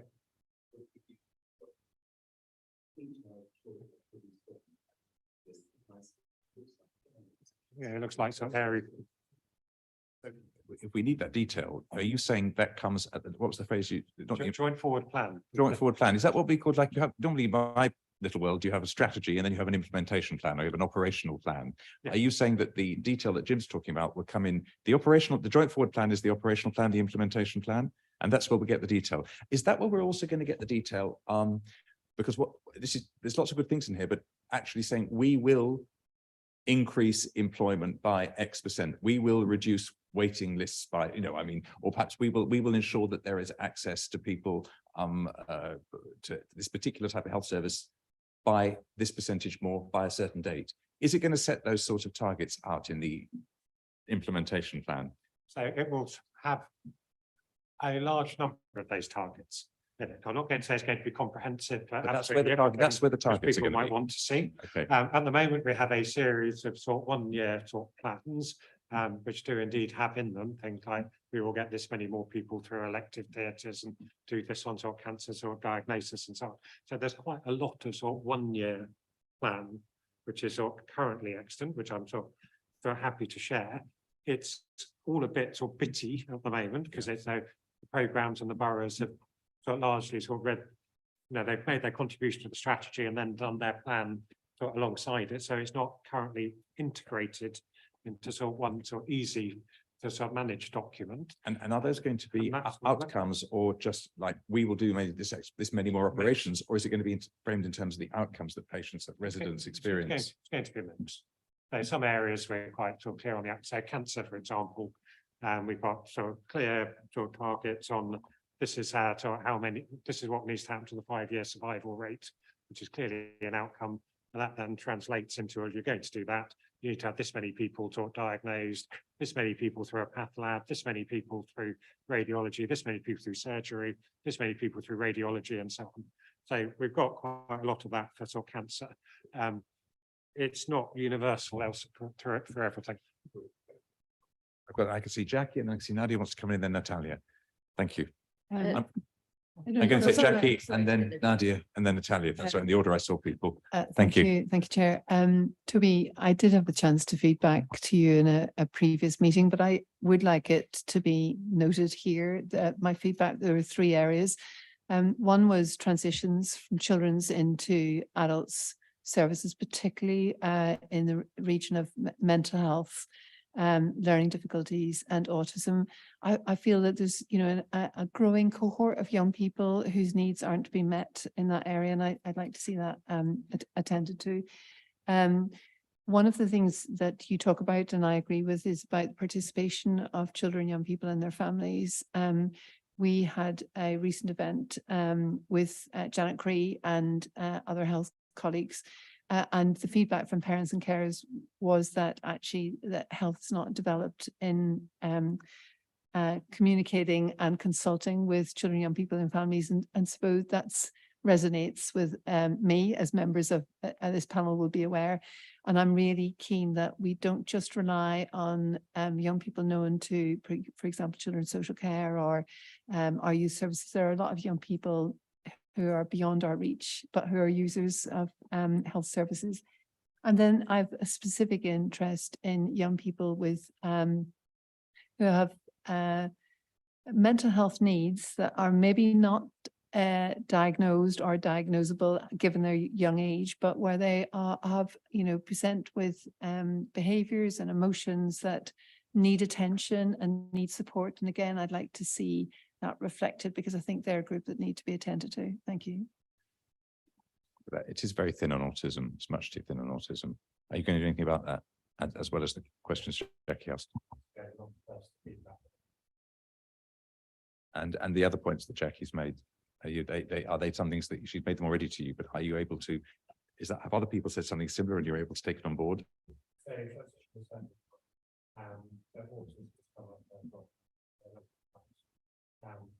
others on not so much, but I will sort of feedback to integrate our partnership and be sort of transcript on these are the areas to come up with one place. Are there things which we think we should be working collectively? Okay. It's not that everybody has to bring it up in one of these messages to go forward. No. I'll do this and come up in one place to see quite important. So do we need to practically think about? Yeah. So I think there are a group of children, young people who are, to use that awful phrase, but you know, sort of high risk in terms of their presentations and low incidence. So they're not critical mass. And I worry that they're the children and young people that get overlooked because actually they don't present. So that's what I'm trying to clarify. What I think will be helpful for Toby, I'm hearing different things. One, the very specific needs, the very specific requirements of specific groups of people who might otherwise be overlooked, and we have to address those. But also I'm hearing from Toby, it helps him if all the children's services directors say the same thing, or if 2 or 3 say the same thing, because if it's just one, if it's one council saying something, as you say, it may be a great idea, and yeah, we should do that. Okay, it's such a good idea, it's such an important thing, we'll do it. But you strengthen your ability to get something on the agenda of the strategy if you can coordinate with the directors of children's services in other councils in presenting a common front. And I think that's something we're all having to learn. I know you meet as director of children's services, the same as the directors of adult social care meet, but it's new world that we're having to be much more coordinated as councils in what we're asking for. So do you think there's an opportunity, and I know I'm asking you rather than Toby a question, but I think it's all part of getting the right strategy. Do you think there's an opportunity for the 8 boroughs children's service directors to come together and make a common, it doesn't have to be very long, but response to the strategy, which will give you the opportunity to hear from the others whether they stress the same things, or they'd have things which matter to them that you might think, yes, we should put those in, but you could come together and present a common response? So I'm very confident that all the matters have been raised because they're shared. But yes, I do think that that is a reasonable action to take forward. Thank you. Yeah, thank you. Very helpful. Thank you. I'm going to bring Nadia in. Thank you. Thank you very much, Chair. I've got two very different questions. The first one is actually sort of falling between what Meryl said and Councillor Perez and also Jackie McShannon, because it's all what it seems to be the case to me is that the reason why we've heard about those shortcomings in the strategy, and they are quite obvious, is possibly a testament to how diluted the discussion is because of the sheer size of the ICB. So is there any way you can, and it's the same with engagement, maybe, you know, the engagement process has to be longer so that you actually really do hear from, you know, views from carers, from service users, from, you know, people that engage with the various services that you look at. Is there a mechanism to sort of expand that and give it more time? Because it does appear to be quite rushed, and engagement is key. Really, absolutely key in my view. So that's the one question. And the other is, strategy covers a long period of time. Now it's become quite a buzzword, but it's you know, for good reason. Artificial intelligence and its application in the healthcare system, both in terms of challenges it presents, advantages, but also mitigating risks and things. I mean, has that been part of your discussions at all? Because there isn't a single word about it, and I think it's quite crucial that that's addressed as well. Thank you. Sorry, button. It's always like sort of Teams and the mute thing. You have to press again. So on your sort of first point, sort of timelines. So in general, I personally am keen to move from this sort of strategy to aspiration setting phase into the sort of the hard targets and sort of KPIs and actions which are sort of underpinning it. So my personal view is that we should sort of move reasonably rapidly through this sort of continued sort of strategy phase and sort of move on to sort of the more detailed how we're actually going to make a difference, turn this into things which are really going to make a difference, and focus our engagement and co-production efforts and so on that particular part. So that said, I am in this sort of the slave of our sort of integrated care partnership. So if they say actually we should be taking a little bit more time on the sort of engagement, so that is so what we will do. So, but that is why we're trying to move for relatively rapidly, so we can get on and address a number of the the other points. Other points which have been raised on your second bit onto artificial intelligence. So yes, there's an example I was just talking through, which Jim was. I think it's probably buried in there somewhere, but anyway, not very prominent on sort of radiology and the ability to read scans is an example of the artificial intelligence.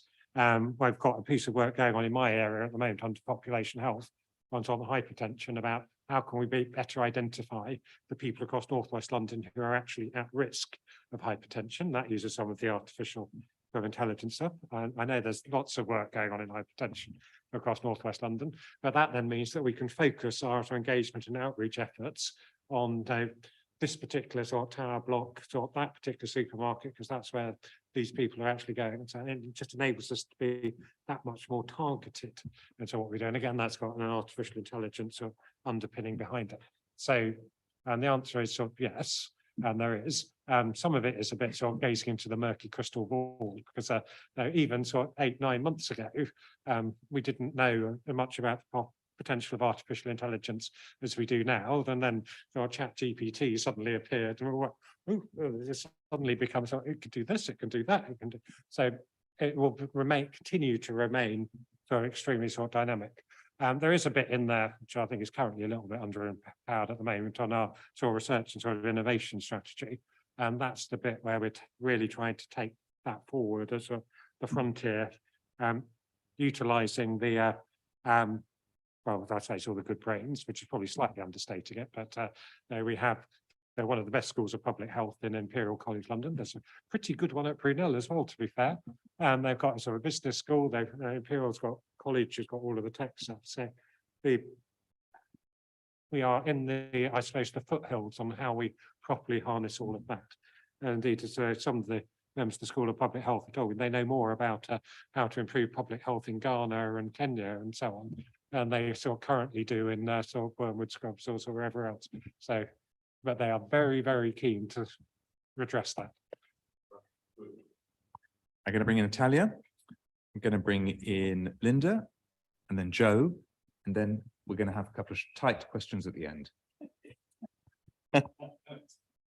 Thank you. I would like to go back to around mental health, and I know in the plans you have is the promotion of alternatives to A&E for those in crisis. So providing these alternatives to A&E also calls on social care services.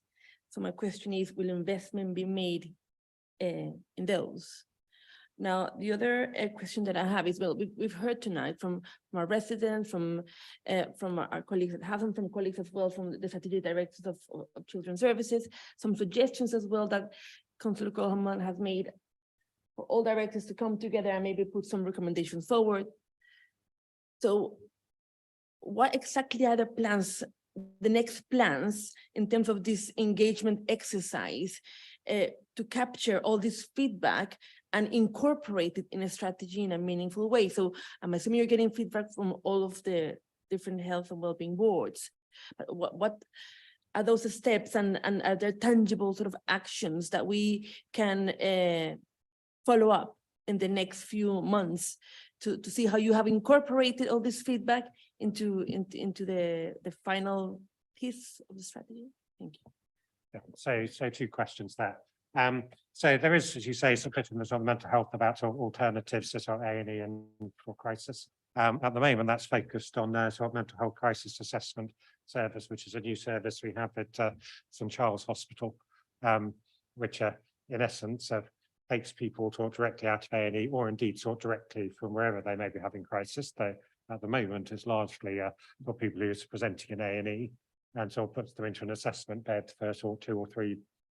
Currently 2 or 3 days. We're trying to shorten that, because what we could find quite often is that these particular sort of residents, so once sort of the mental health crisis is stabilised, can be moved quite rapidly with support or back into the community. Whereas if we admit them directly into sort of mental health beds, which is what we tended to do, they end up being in there for sort of 30 days and so on, and being a bit divorced from the community, and the recovery is less good and so on. The broader sort of mental health strategy work, which I was talking about earlier, is sort of absolutely the space where we need to explore what are the sort of the most impactful investments across sort of social care, for public health, and the NHS. And there are mechanisms to make the investment if that's what we conclude. So that I'm afraid is a bit of a watch this space. So it can happen. Not on no identified investment at the moment. So it can definitely happen, may well be a conclusion of that particular sort of piece of work. On your second point on the sort of following up, so it's followed up in sort of various different ways, but what we are definitely going to do is to produce a sort of response to sort of engagement document. So summarising sort of all of the feedback we have had, whether it's coming from residents, whether it's coming from to these health and wellbeing boards, or indeed to any of our other partners, and then saying, so this is what, so I say my team, I have one other person, but anyway, well, what we will do is to then say, okay, this is what we've heard, and then play back to our integrated care partnership, which includes so our chair, that so this is what we've heard, and this is therefore what we suggest should go into the strategy, and it will be that integrated care partnership, which can then take the view on this goes in, that doesn't go in, and so on. And that will be a public document, because our integrated care partnership meets in public, and I'm more than happy to share that, and you can feed through. It's kind of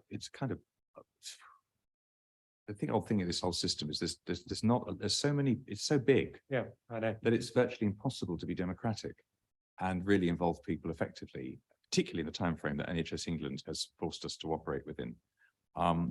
I think as chair of the health committee, Natalia, again, it would be helpful if you can, and I know you meet regularly with your colleagues in other councils, it would be helpful if you could again get a common position on what should happen, because the NHS, it's difficult for the NHS to have to deal with 8 sets of councils, and they're not used to it. But I think if we can do some of that work and present these common positions, it's also crudely more difficult for the NHS to ignore points if they're made by 8 councils. Not that you'd want to ignore anything, but if you've got a choice of priorities, if 8 people are asking for something, 1 person's asking for it, it sometimes becomes easier to go for the 8. So again, if you could bring together the others and try and affect that, that might be helpful. I'm going to bring Linda in. Thank you. So I acknowledge that you've tried to make this simpler than the biggest version that we saw. But one of the issues for me with the strategy is you need to be able to see the resources that are going to make it happen. You need to see the estates that are going to make it happen. And you need to see the workforce that are going to make it happen. It's this three-legged stool. Where is those overarching plans? And I think it's those plans as part of the strategy that need to be shown to the residents, because without such, I know residents will say to me, if anything I need to do, well, how? What difference is it going to make? How? And my second point is, we've heard from Michelle tonight on the possible risks of potential closures of wards because of repair and maintenance and also capital development not happening. Is there a risk register, and have we got the lack of funding in Imperial Capital on that risk register? Because that's a big risk for this strategy. So first point, sort of plans, I've already said, so the plans are the bits sort of follow. Yes, engage with residents, and that will be a sort of public process. So, and indeed, it's got a J on the front of it for joint. So we can't possibly do it at a sort of an NHS sort of squirreled away in a little bit because it won't work. So we will, once we've got this strategy bit landed, then be back with the this is how we propose to work up the sort of more detailed plans. So point 1. Point 2, is there a sort of risk register? There's a risk register currently coming together, is I think the best way of putting it. The Imperial and the sort of capital sort of funds are firmly on that sort of nascent risk register. Sorry, if I may just follow up, Chair. I wasn't meaning, are you going to go out to engagement on the strategy? What I meant was, are you going out to engagement with the strategy, which also incorporates a financial plan to make it happen, a workforce plan and an estates plan? That's what was my question, sorry. Okay. So, and so my response was this strategy bit, no, that's not there. As we work up the joint forward plan, which is where we pull together the estate, the money and the workforce, yes, we will engage on that. Anticipate, to clarify that, because it's floating around, we could anticipate when that comes out in the months ahead, having another meeting where we're actually going through the money, we're going through the workforce, we're going through all those things that we just talked about. We can actually do that in detail. So you can anticipate that. I think we've got a bit of a decision as to whether we try and do it all in sort of one sort of big piece. So to your earlier point that you know, it's so big it's quite hard to sort of grasp the edges of it, or whether, which is slightly my more favoured option, we go into sort of more detail first of all on sort of mental health, land that one, then move on to sort of acute, then move on to sort of local care, because I think that keeps it a bit more manageable. The downside of that is that there are obviously everything's interlinked between the different bits, and so people want to see the whole. But I think there is a practical question as to how much can we bite and chew in sort of one go. A practical question again, Joe will bring you in, but a practical question again about how you touched on right at the beginning about the role of local authorities. And it's still as if we're different beasts operating in different universes, and we have to wait to see what it's good that you're having this conversation. We sort of had these conversations with the NHS before there was an integrated care system as well, though. The fact that not as legally required and structured in the same way. So what I can't get my head around, and forgive me for jumping a few, Joe, but it does bounce off that, and it's been, is if we're talking about taking an integrated approach towards, say, housing, what does that actually mean? Are you going to put money into helping us get the repairs done? Because we are strapped for cash. And we're doing as much as we can. We're putting millions and millions of pounds in, all the councils are. But the number one thing that you know and we know that doctors write to us about is the mold in old buildings that we're trying to put right. And there is a funding issue there, and people are getting ill because of it. And while we're doing what we can with the funding we have, there's only so much in the housing revenue accounts of any of our councils. Is the NHS prepared to put some money in? I don't want to work through, so to be honest, but I think it is unlikely, shall we say, that we will, at the end, that it would sort of fit within our, the VRAs as sort of the NHS to be putting money sort of directly into sort of housing repair and so on. I think it's far more likely that there is things we can do about sort of releasing sort of land for sort of new housing, which is sort of one of our issues sort of in housing. So there's a role we could be playing in that, paying for that. And there is also sort of roles we could be playing for certain of our sort of most sort of vulnerable sort of groups who are in some of these situations about how we best sort of mitigate the effects on that. I don't understand, because we're talking about joining things up. People, there are children living in flats all over London and the country who have asthma as a result of the conditions that they're living in. That costs the NHS money and time, and leaving aside the grief for the child and the pain for the parents and all that stuff, the stress involved, which is also leads to medical conditions. The NHS pays lots and lots of money. Instead of paying money to just pick up the pieces and to sort out the problem, are we really, as a country, the ICS isn't really about doing things in a new way or a different way, where the NHS is really going in early, public health, for example, it devolved to councils, but it's costing you in the NHS so much money to pick up the pieces. Why not work with us to spend some money earlier to save yourself some money later? Is that truly impossible? So I don't know the answer to that one. So I would hope it is not impossible, but I'm not sufficiently on top of the sort of the VRAs we have on sort of where we're able to spend the money to give you a definitive answer on that one. You as a strategy, which is meant to be a joint strategy. How can we talk about this being a joint strategy when one of the most fundamental things we could do together, which is crack the problem of poor housing causing illness to so many people, is excluded, isn't even in there? We'll talk to local authorities about housing, but there's nothing really concrete that will make any difference. So if that's not there, what is this really all about? I mean, why are we involved? Oh, you're not making this easy, are you? Yeah, so I agree. So my first answer is I think there are things we can do even without having to go all the way down the line of that. So the NHS is now picking up the bill for all of the housing repairs. So we should certainly sort of explore. I didn't say you pick up the bill. I said you contribute, and we work together as a kind of making contribution financially. We can certainly put onto our. So let's have a sort of proper think about how we can do some innovative things, so in housing, which may include sort of a contribution towards that. But I can't sort of commit the rest of our. I can't commit the ICB to actually putting funding in at this point. But again, so we come back to our integrated sort of care partnership, and we say, so these are the things we want to work on together, then we will go and work on it. Okay, we do need to come back to actually what the point of what we're doing together is. Jackie, did you want to add to that?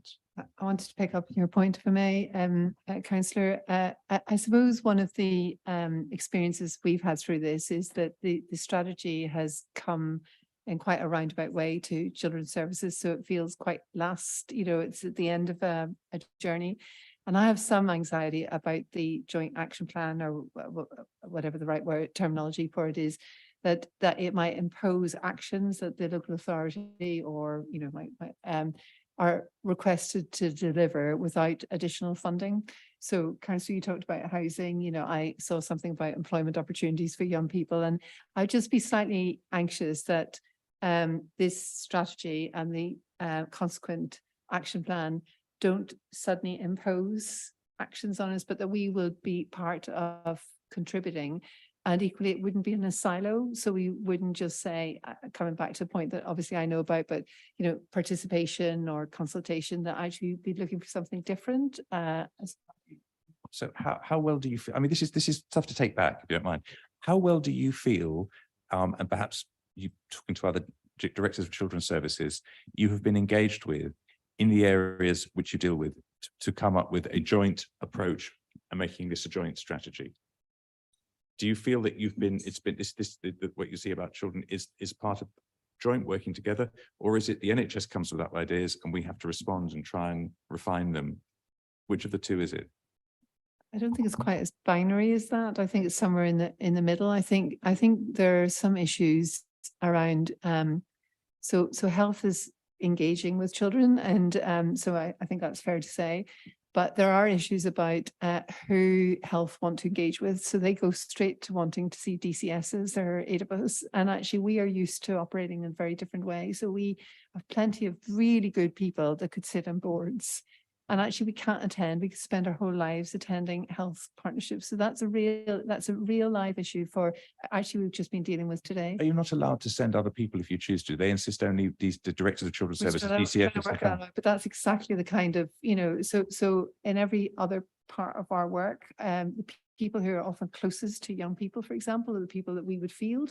We find, that often people want the DCS or the ops director, and actually we're not the people that know the children. So there's just a bit of, I think it's, to be fair, I think there's something about culture and us coming to understand. So we've agreed to write to Duncan Ambrose today to say, could we have a list of all the boards, who's representative on them? And actually we can clarify and certainly endorse people that we can nominate. But I don't know if adult colleagues find It's interesting you should say that, because Toby, how many meetings have we been in now, the Integrated Care Board, where we ask for a list of all the boards and we don't get them?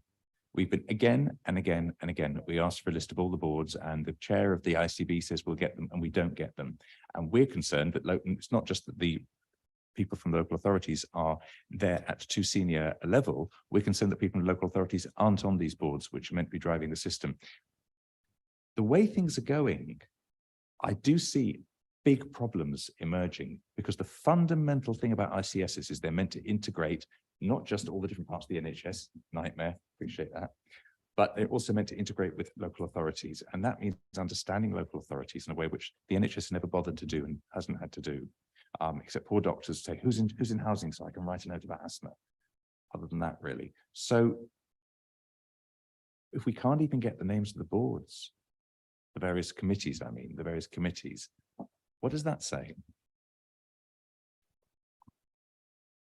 So, 2 or 3 things. So, first of all, as I think you acknowledged at the start of this, so we are still in the process of sort of working out how we do work together in the sort of the most effective way possible. We had a little bit of a rocky start with the sort of the actual membership of the Integrated Care Board to start off with, which has led to us sort of progressing a bit faster on the strategy and not quite in the way in which I would have liked so in the initial parts of last year. So there is a sort of bit of sort of catch up at this point. So I'm sort of quite heartened that it hasn't come across as the NHS is proposing things, you have to respond to it. So that makes me feel we're moving in the right direction. Do we have a quite considerably further way to go to land it? So yes, so absolutely. Your narrow issue on the sort of the boards, which I have not forgotten, is partly it's because we're sort of quite diffuse, and so trying to sort of stay on top of sort of who's in the boards has proved a somewhat sort of interesting challenge. It's also partly because so when we get back, so I've seen what some of our sort of programs have said are the membership of their boards. I sort of looked at it and said, well, I'm sorry, I just simply don't believe that person from the local authority has actually turned up. And if we send that to you, you will quite rightly say, well, this isn't actually what's happening. So why don't you send it to us with caveats? Because it's now 4 or 5 months since we'll we do asked that. first So time, and it's the last ICB was 2 months ago. So that's basically what's been going on. So you look at it and you go, so well, we know Burnley hasn't turned up to this. well, look, why don't you say that they're on the board and may not have come, and there'll be mistakes here, and we'd like you value the feedback. Why don't we create it as a sort of adult dialogue? We're not here to beat you up. We're here to not. We just don't want to feel that we have to fight for everything when we're meant to be partners together. Yeah. And I think sometimes you could be unnecessarily frightened of the local authorities, but if you're very straight, I like the way you're straight with us. You're explaining, I've been from the beginning saying it is a new world. It is difficult. It is strange. If we take that as a basis and you send things out and say, well, we need to improve this, but this is where we are. What do you think? I think it won't be so, you won't get fire breathing dragons. Well, I hope not. I'm sorry, I'm being very naughty as chair. I'm going to give this whole discussion another 7 minutes, and I'm going to try and see if we can do this with Joe, and then Jim, and then Sue. You're going to be the final person, and I'm sorry to. Yeah, well, I'll probably take that. Thank you, and Councillor Coleman. Toby, this is going back to Jackie's point about autism, actually, and it's an opportunity comment, really. So I think in the strategy, in the detailed strategy, you talk about a scalable core offer, which is quite exciting to me, because a lot of our young people and adults move across boroughs, as you know, for all sorts of reasons. And back in the day when I was a young lass, which is a very long time ago, we had what was called reciprocal arrangements across local authorities on a number of different issues for children, young people and adults. That has gone over the years as resources have become depleted. So often we get into the most challenging discussions with the local authorities as our young people and adults move in and out of our borough. So I'm just really flagging the integrated reciprocal arrangements, integrated early help and a scalable core offer on autism would be embraced wholeheartedly in this borough, because we have high ambitions around autism, but the national strategy on autism didn't deliver any money. And so we're really at a loss as to, you know, what we can do with existing resource, but that integrated working would make a significant impact on our residents and actually on the morale, get up and go of our staff as well, who sometimes really find that quite challenging when people move out of borough and how to make those relationships work. So it's just really a plea rather than a question. Thank you.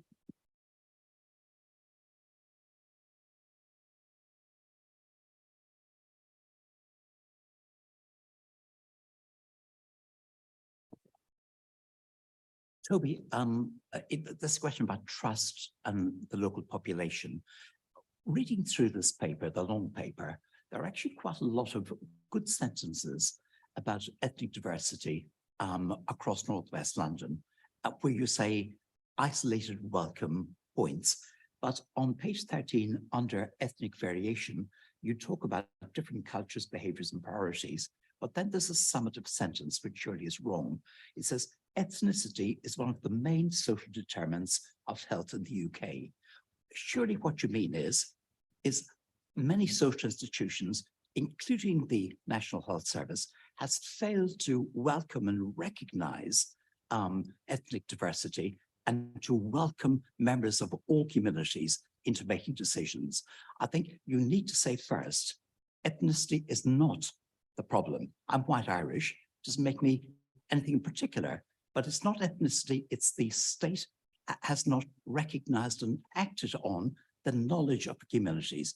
The Building Trust Group in Hammersmith Council would work from that basis out. You would, what are the communities, what do they want? You recognize the value. So it's not ethnicity is the problem, it's somewhere within the state institutions itself, which hasn't actively welcomed and acted on its knowledge. And I think that needs to be rewritten. Yeah, so I will rewrite. The point is supposed to be that so ethnicity is quite highly correlated. So you can see the clear differences, but in and of itself is not the determinant. That's right. That's what needs to be said, because it's the state itself which is, if you like, racialized ethnicity in that way. Ethnicity is not itself a determinant, but it is quite highly correlated with sort of poor outcomes, access, and experience. Yes. Yeah, for all the reasons you've stated. Agree. I get the last word. I mean. I had my hand up before he. Just 3 quick points. 1, the joint forward plan, is that going to be amendable, open to consultation? 2, consultation to the end of July, that's running into summer period, and those of us that only consult after we've consulted our own members and supporters makes that a nonsense. And 3, much is made of digital in the paper. We are not opposed to digital, but it often comes over as if it's a panacea. For patients, there are many patients who cannot or will not use digital, and that needs to be clear in the paper. And secondly, there are failures of digital, and like the crystal ball can sometimes splinter. So I think it also needs to be clear that total dependence on digital is. I'm going to take that last as a comment, and I'm going to ask those 2 process questions. Those 2 were just process questions. So I think I've sort of already responded on the to the deadlines point. So, practically speaking, I said I would prefer to move on to from the strategy bit into the planning bit, which addresses a number of your earlier points, Meryl. So that said, as I said, so I am the slave here of our integrated care partnership, and if they want to take longer, then that's what we will do.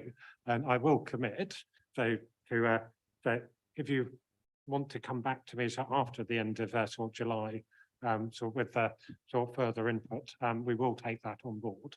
So we'll have at the moment it'll be a formal end at sort of the end of July, but if we get things later, we will certainly sort of not ignore them. Joint forward plan, it's by statute, it has to be a 5-year plan. Also by statute, we have to do it every year. So it feels a little bit much to me, but there we go. That's what the law says we have to do. So yes, we will sort of consult on it. Yes, it will be amendable, but equally because it's an annual process, I'm pretty sure we won't get it perfectly right the first time. Yeah, it's the first wry smile from the first wry smile there. But we will work on it and improve. Yeah. Okay, I'm going to bring Sue in. I want a drum roll because, you know, I rarely get the last word now. But anyway, it was really just a comment on, Ben, on something that you said in terms of the relationship and the understanding of local authorities. I guess I just wanted to clarify it because actually I think in Hammersmith and Fulham we have got a good working relationship with the local authorities. And, you know, as an ICB and as an ICS, we might be on a journey in trying to coordinate how we all work together. But I don't want to lose the fact that actually we do have jointly chaired boards, we do co-chair things, and I think we're pretty good at the engagement stuff. Not brilliant all the time, but, you know, we're on a journey, aren't we?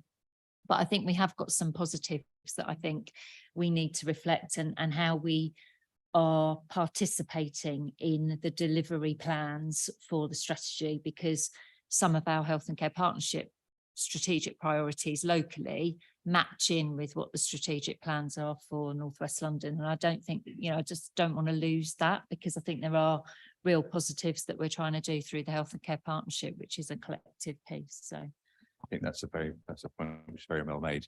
And I do think there's a lot of good work and a lot more understanding here than perhaps in other places. And I certainly COVID brought us close together, and we've tried to hold on to some of that. And I think there's a broader institutional NHS at a certain level difficulty in understanding the local authorities. So on that, but it's thank you for going 10 rounds. We're going to go a couple of rounds on the Better Care Fund, and then we'll finish at 8:30. But thank you very much, Toby. I think there's a lot for you to take in. We will be sharing the minutes with you, and we will also be thinking about how we can use the opportunity not only with the strategy, because the strategy, in a sense, you've just got to get it out the door. The big thing is the next stage. I keep forgetting its name, but the cunning plan, the implementation plan, and joint forward plan. And that's where we'll have to really start really even more practical way, working together in a much more cohesive way. And people at different levels in councils, maybe that's something you can take back, is we had the same issue when it came to identifying council representatives to sit on the integrated care board. There was the thinking that it could only be leaders. That changed. Yeah. So just while we're on that topic, Hounslow have proposed that sort we establish a sort of a steering group to sort of oversee that, to which they were proposing to put somebody from their sort of strategy sort of department on. So I haven't yet sort of got to sort of sharing that sort of idea sort of more widely, but it seems to be quite a sensible way to start progressing. That as the European Commission finds, you know, getting a number of different members or member states to operate in the same sensible way doesn't always suit how things are done in each individual place. Or you deal with different hospitals, you know what I mean? Brilliant. Okay, thank you very much on that. Now, so we're going to move to the last item. Now, the last item is about, let me just pull my papers together. Last time was about the Better Care Fund.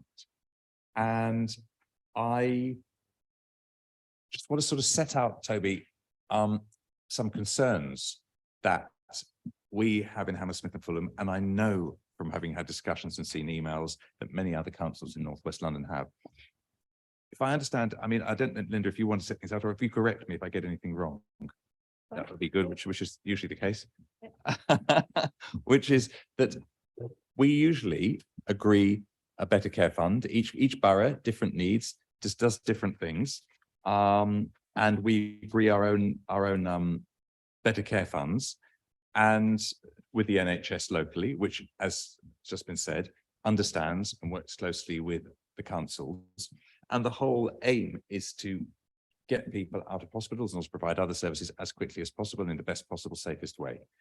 And the Integrated Care Board, and I'm sorry that Steve Bloomer can't be here, but the finance part of the Integrated Care Board decided at the beginning of this year to do things differently. Didn't clarify for at least 3 months what it meant. And I think the feeling of directors of social care, and I've seen quite a lot of correspondence, is that still isn't doing things in an appropriate way, but they're not going to sign off on the budgets. And my question is, why do this so late? Why do this so de haut en bas? So this is the NHS telling everyone what to do. Why not use the opportunity of this time to do it for next year? Because at the moment, we've got people that there's a real possibility that people are going to be sitting in hospital for weeks and weeks, let alone months, if your guy carries on the way he is. So, with the caveat that I'm not the expert on this, so let me show a couple of things. So, first of all, we are to acknowledge we are not in a sort of collectively sort of happy place on this. So I would sort of say that up front.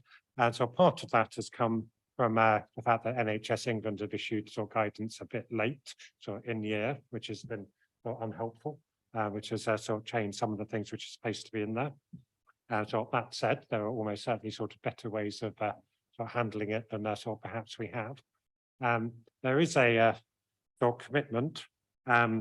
So even though the amounts will sort of not be sort of fully signed off by sort of the end of June, which I think the formal deadline today.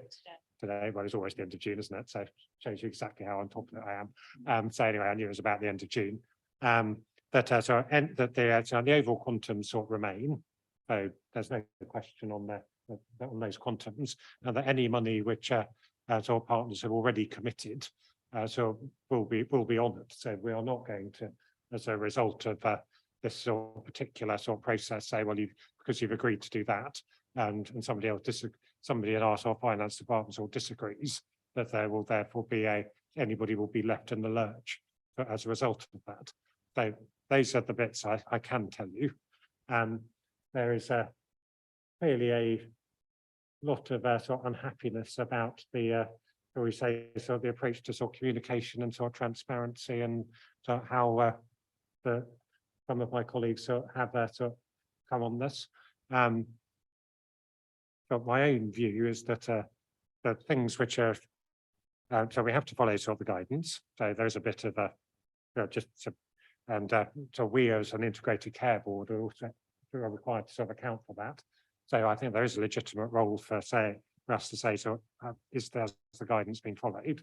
The second bit is around the we do need to also be clear that so what we're spending the money on is effective, and so what it's delivering.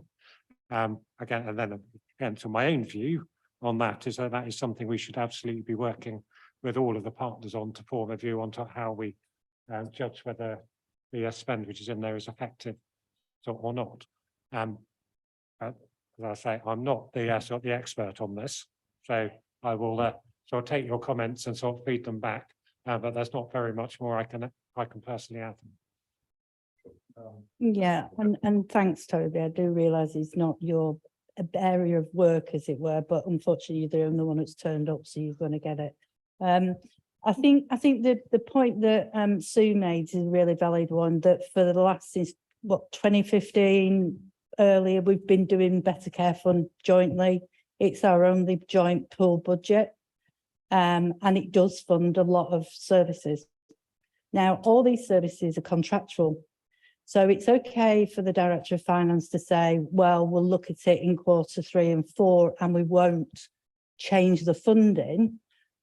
But we're not going to get out of the contracts in Q3 and 4 either. And if he's saying he's not going to change the funding stream for 23-24, why is he not signing off 23-24 with a rider that we will jointly review 24-25? So for colleagues around the table, it's a 2-year submission for 23-25. He could always put under it, I've signed off 23-24. However, I am not agreeing to sign off 24-25 without a joint review. So that's one question I would appreciate you taking back, and that would have been a legitimate question. The second thing for me is that actually, in terms of outcomes, we have responded to and reported to this board twice a year on Better Care Fund, and our performance in discharge speaks for itself on outcomes. And North West London has been leading discharges across London for several months. And it's been battling between ourselves and North East London.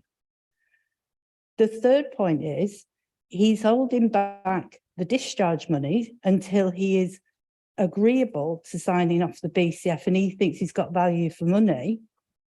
Well, actually, that puts a bigger risk on our discharges.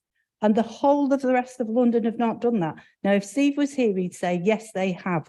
Sorry, Steve. We went to the DAS at London, ADAS at London, and everybody except us has signed off the discharge monies. In fact, one area has given all the discharge monies to CHC. Now, I'm not suggesting you do that, but that's how we know it's been signed off.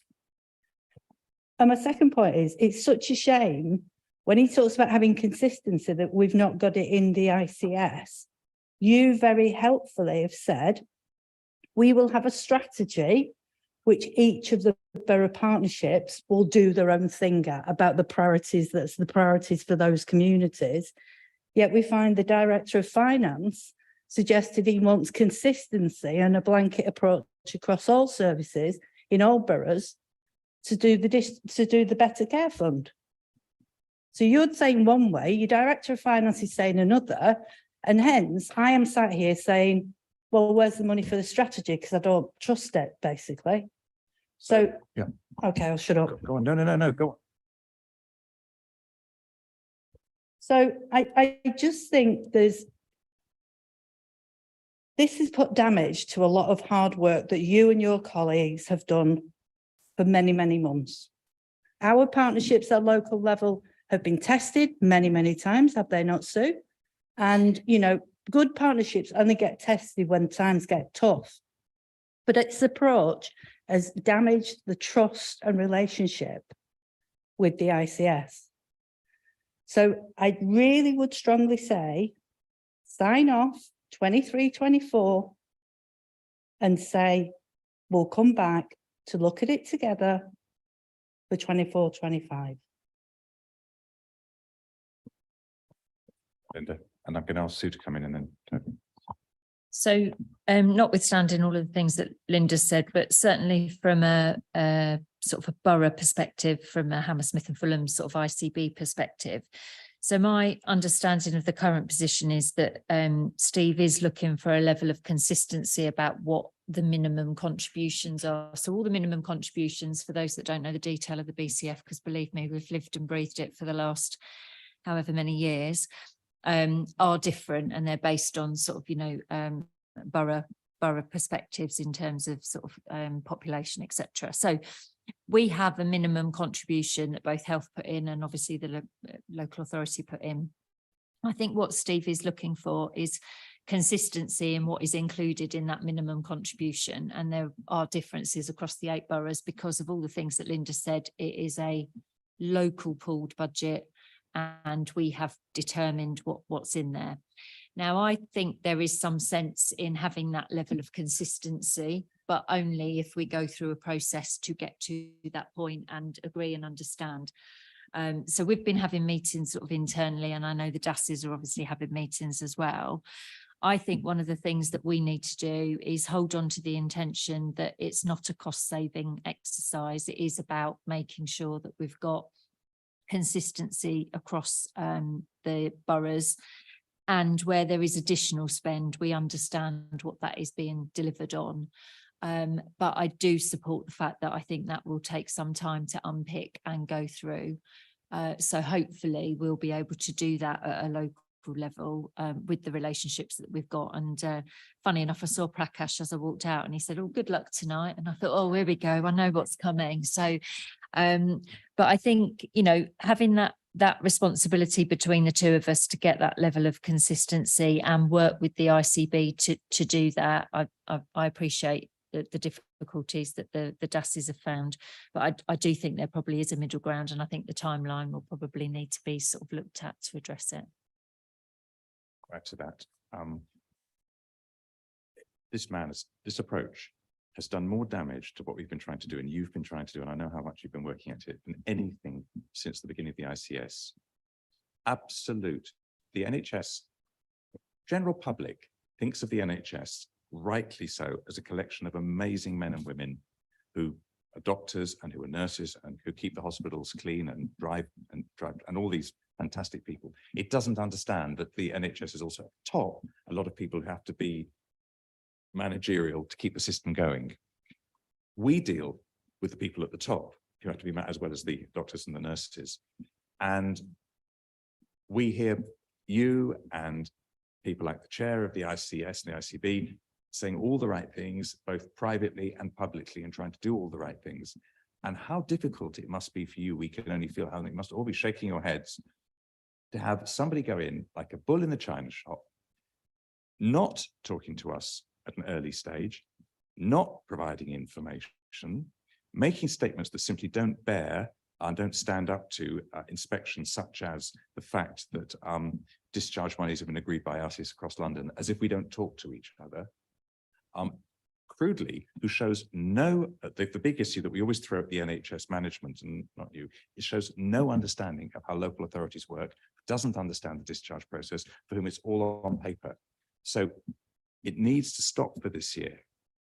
But if it stops for this year, you will get a commitment from us that we will do everything we can to educate, to work with, to inform the finance team and anybody else who wants to do it about how things actually work and why it is like this with one council and like that in another council, because also you have to take local democracy and an understanding of local needs into account. But if it carries on as it's going, and at the moment it's just sticking plaster, all they're trying to do is apply sticking plaster. The wound is still there. It's not going to fix the wound. If it carries on, it's going to be so challenging for the way the ICS moves forward. But if we can take a step back and a deep breath, stop this now, and do it again, and use the time that we then have for preparing for next year to do all this important work, then I think we're in a much better place in terms of trust. But huge trust has gone large in a particular area. So Toby, you hear what we're saying. I'm asking you to take it back and help work with your colleagues. And I don't know if other people need to get involved so that we can rebuild the trust that's just been lost. It takes a long time to build a reputation. It takes a long time to build trust. It takes 5 minutes to lose it. It's so sad. I want to stick with where we were, but at the moment, I'm not prepared to sign off anything as a chair of a health and wellbeing board if it's been reached the way that it's being reached at the moment. And I don't think colleagues of mine in other councils who I've talked to will be. So I don't know if there's anything you want to say to that at this stage that you feel you can. Obviously, it's difficult for you. So quite limited in what I can say. So I'll say sort of two things. First of all, sort of consistency is not uniformity, which I think I sort of must stress. So the point on sort of the different messages. So one of the things we are trying to do, at least in sort of the name of equity, is to bring a bit more consistency to the service offer sort of across sort of northwest London. So if I take a sort of practical examples, if we look at our MSK service, some of our boroughs have rheumatology as part of their out-of-hospital MSK service, some don't, some have pain management, some don't. So we wanted to bring a degree of sort of consistency for that. So when we say sort of consistency, that's what we mean. Consistency is not the same as uniformity, because we know our populations are different and how they interact with our services are different. And the populations are indeed different, even within sort of Hammersmith and Fulham and our individual boroughs.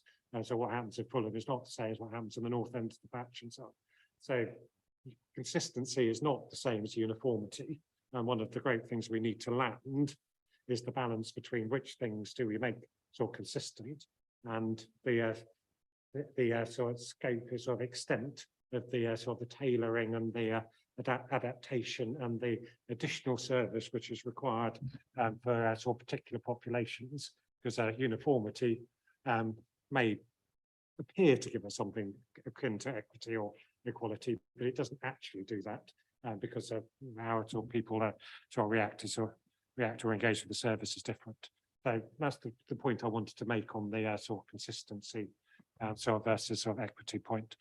So I think we're reasonably consistent, to borrow the word again, so on that message, but I can certainly see it can come across as all quite different, as all different places.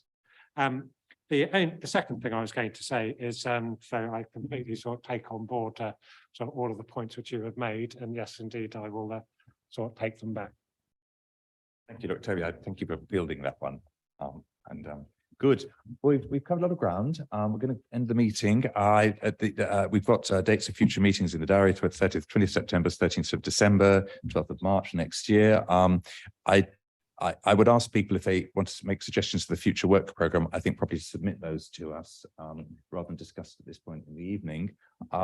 We've gone through a lot of stuff, as always.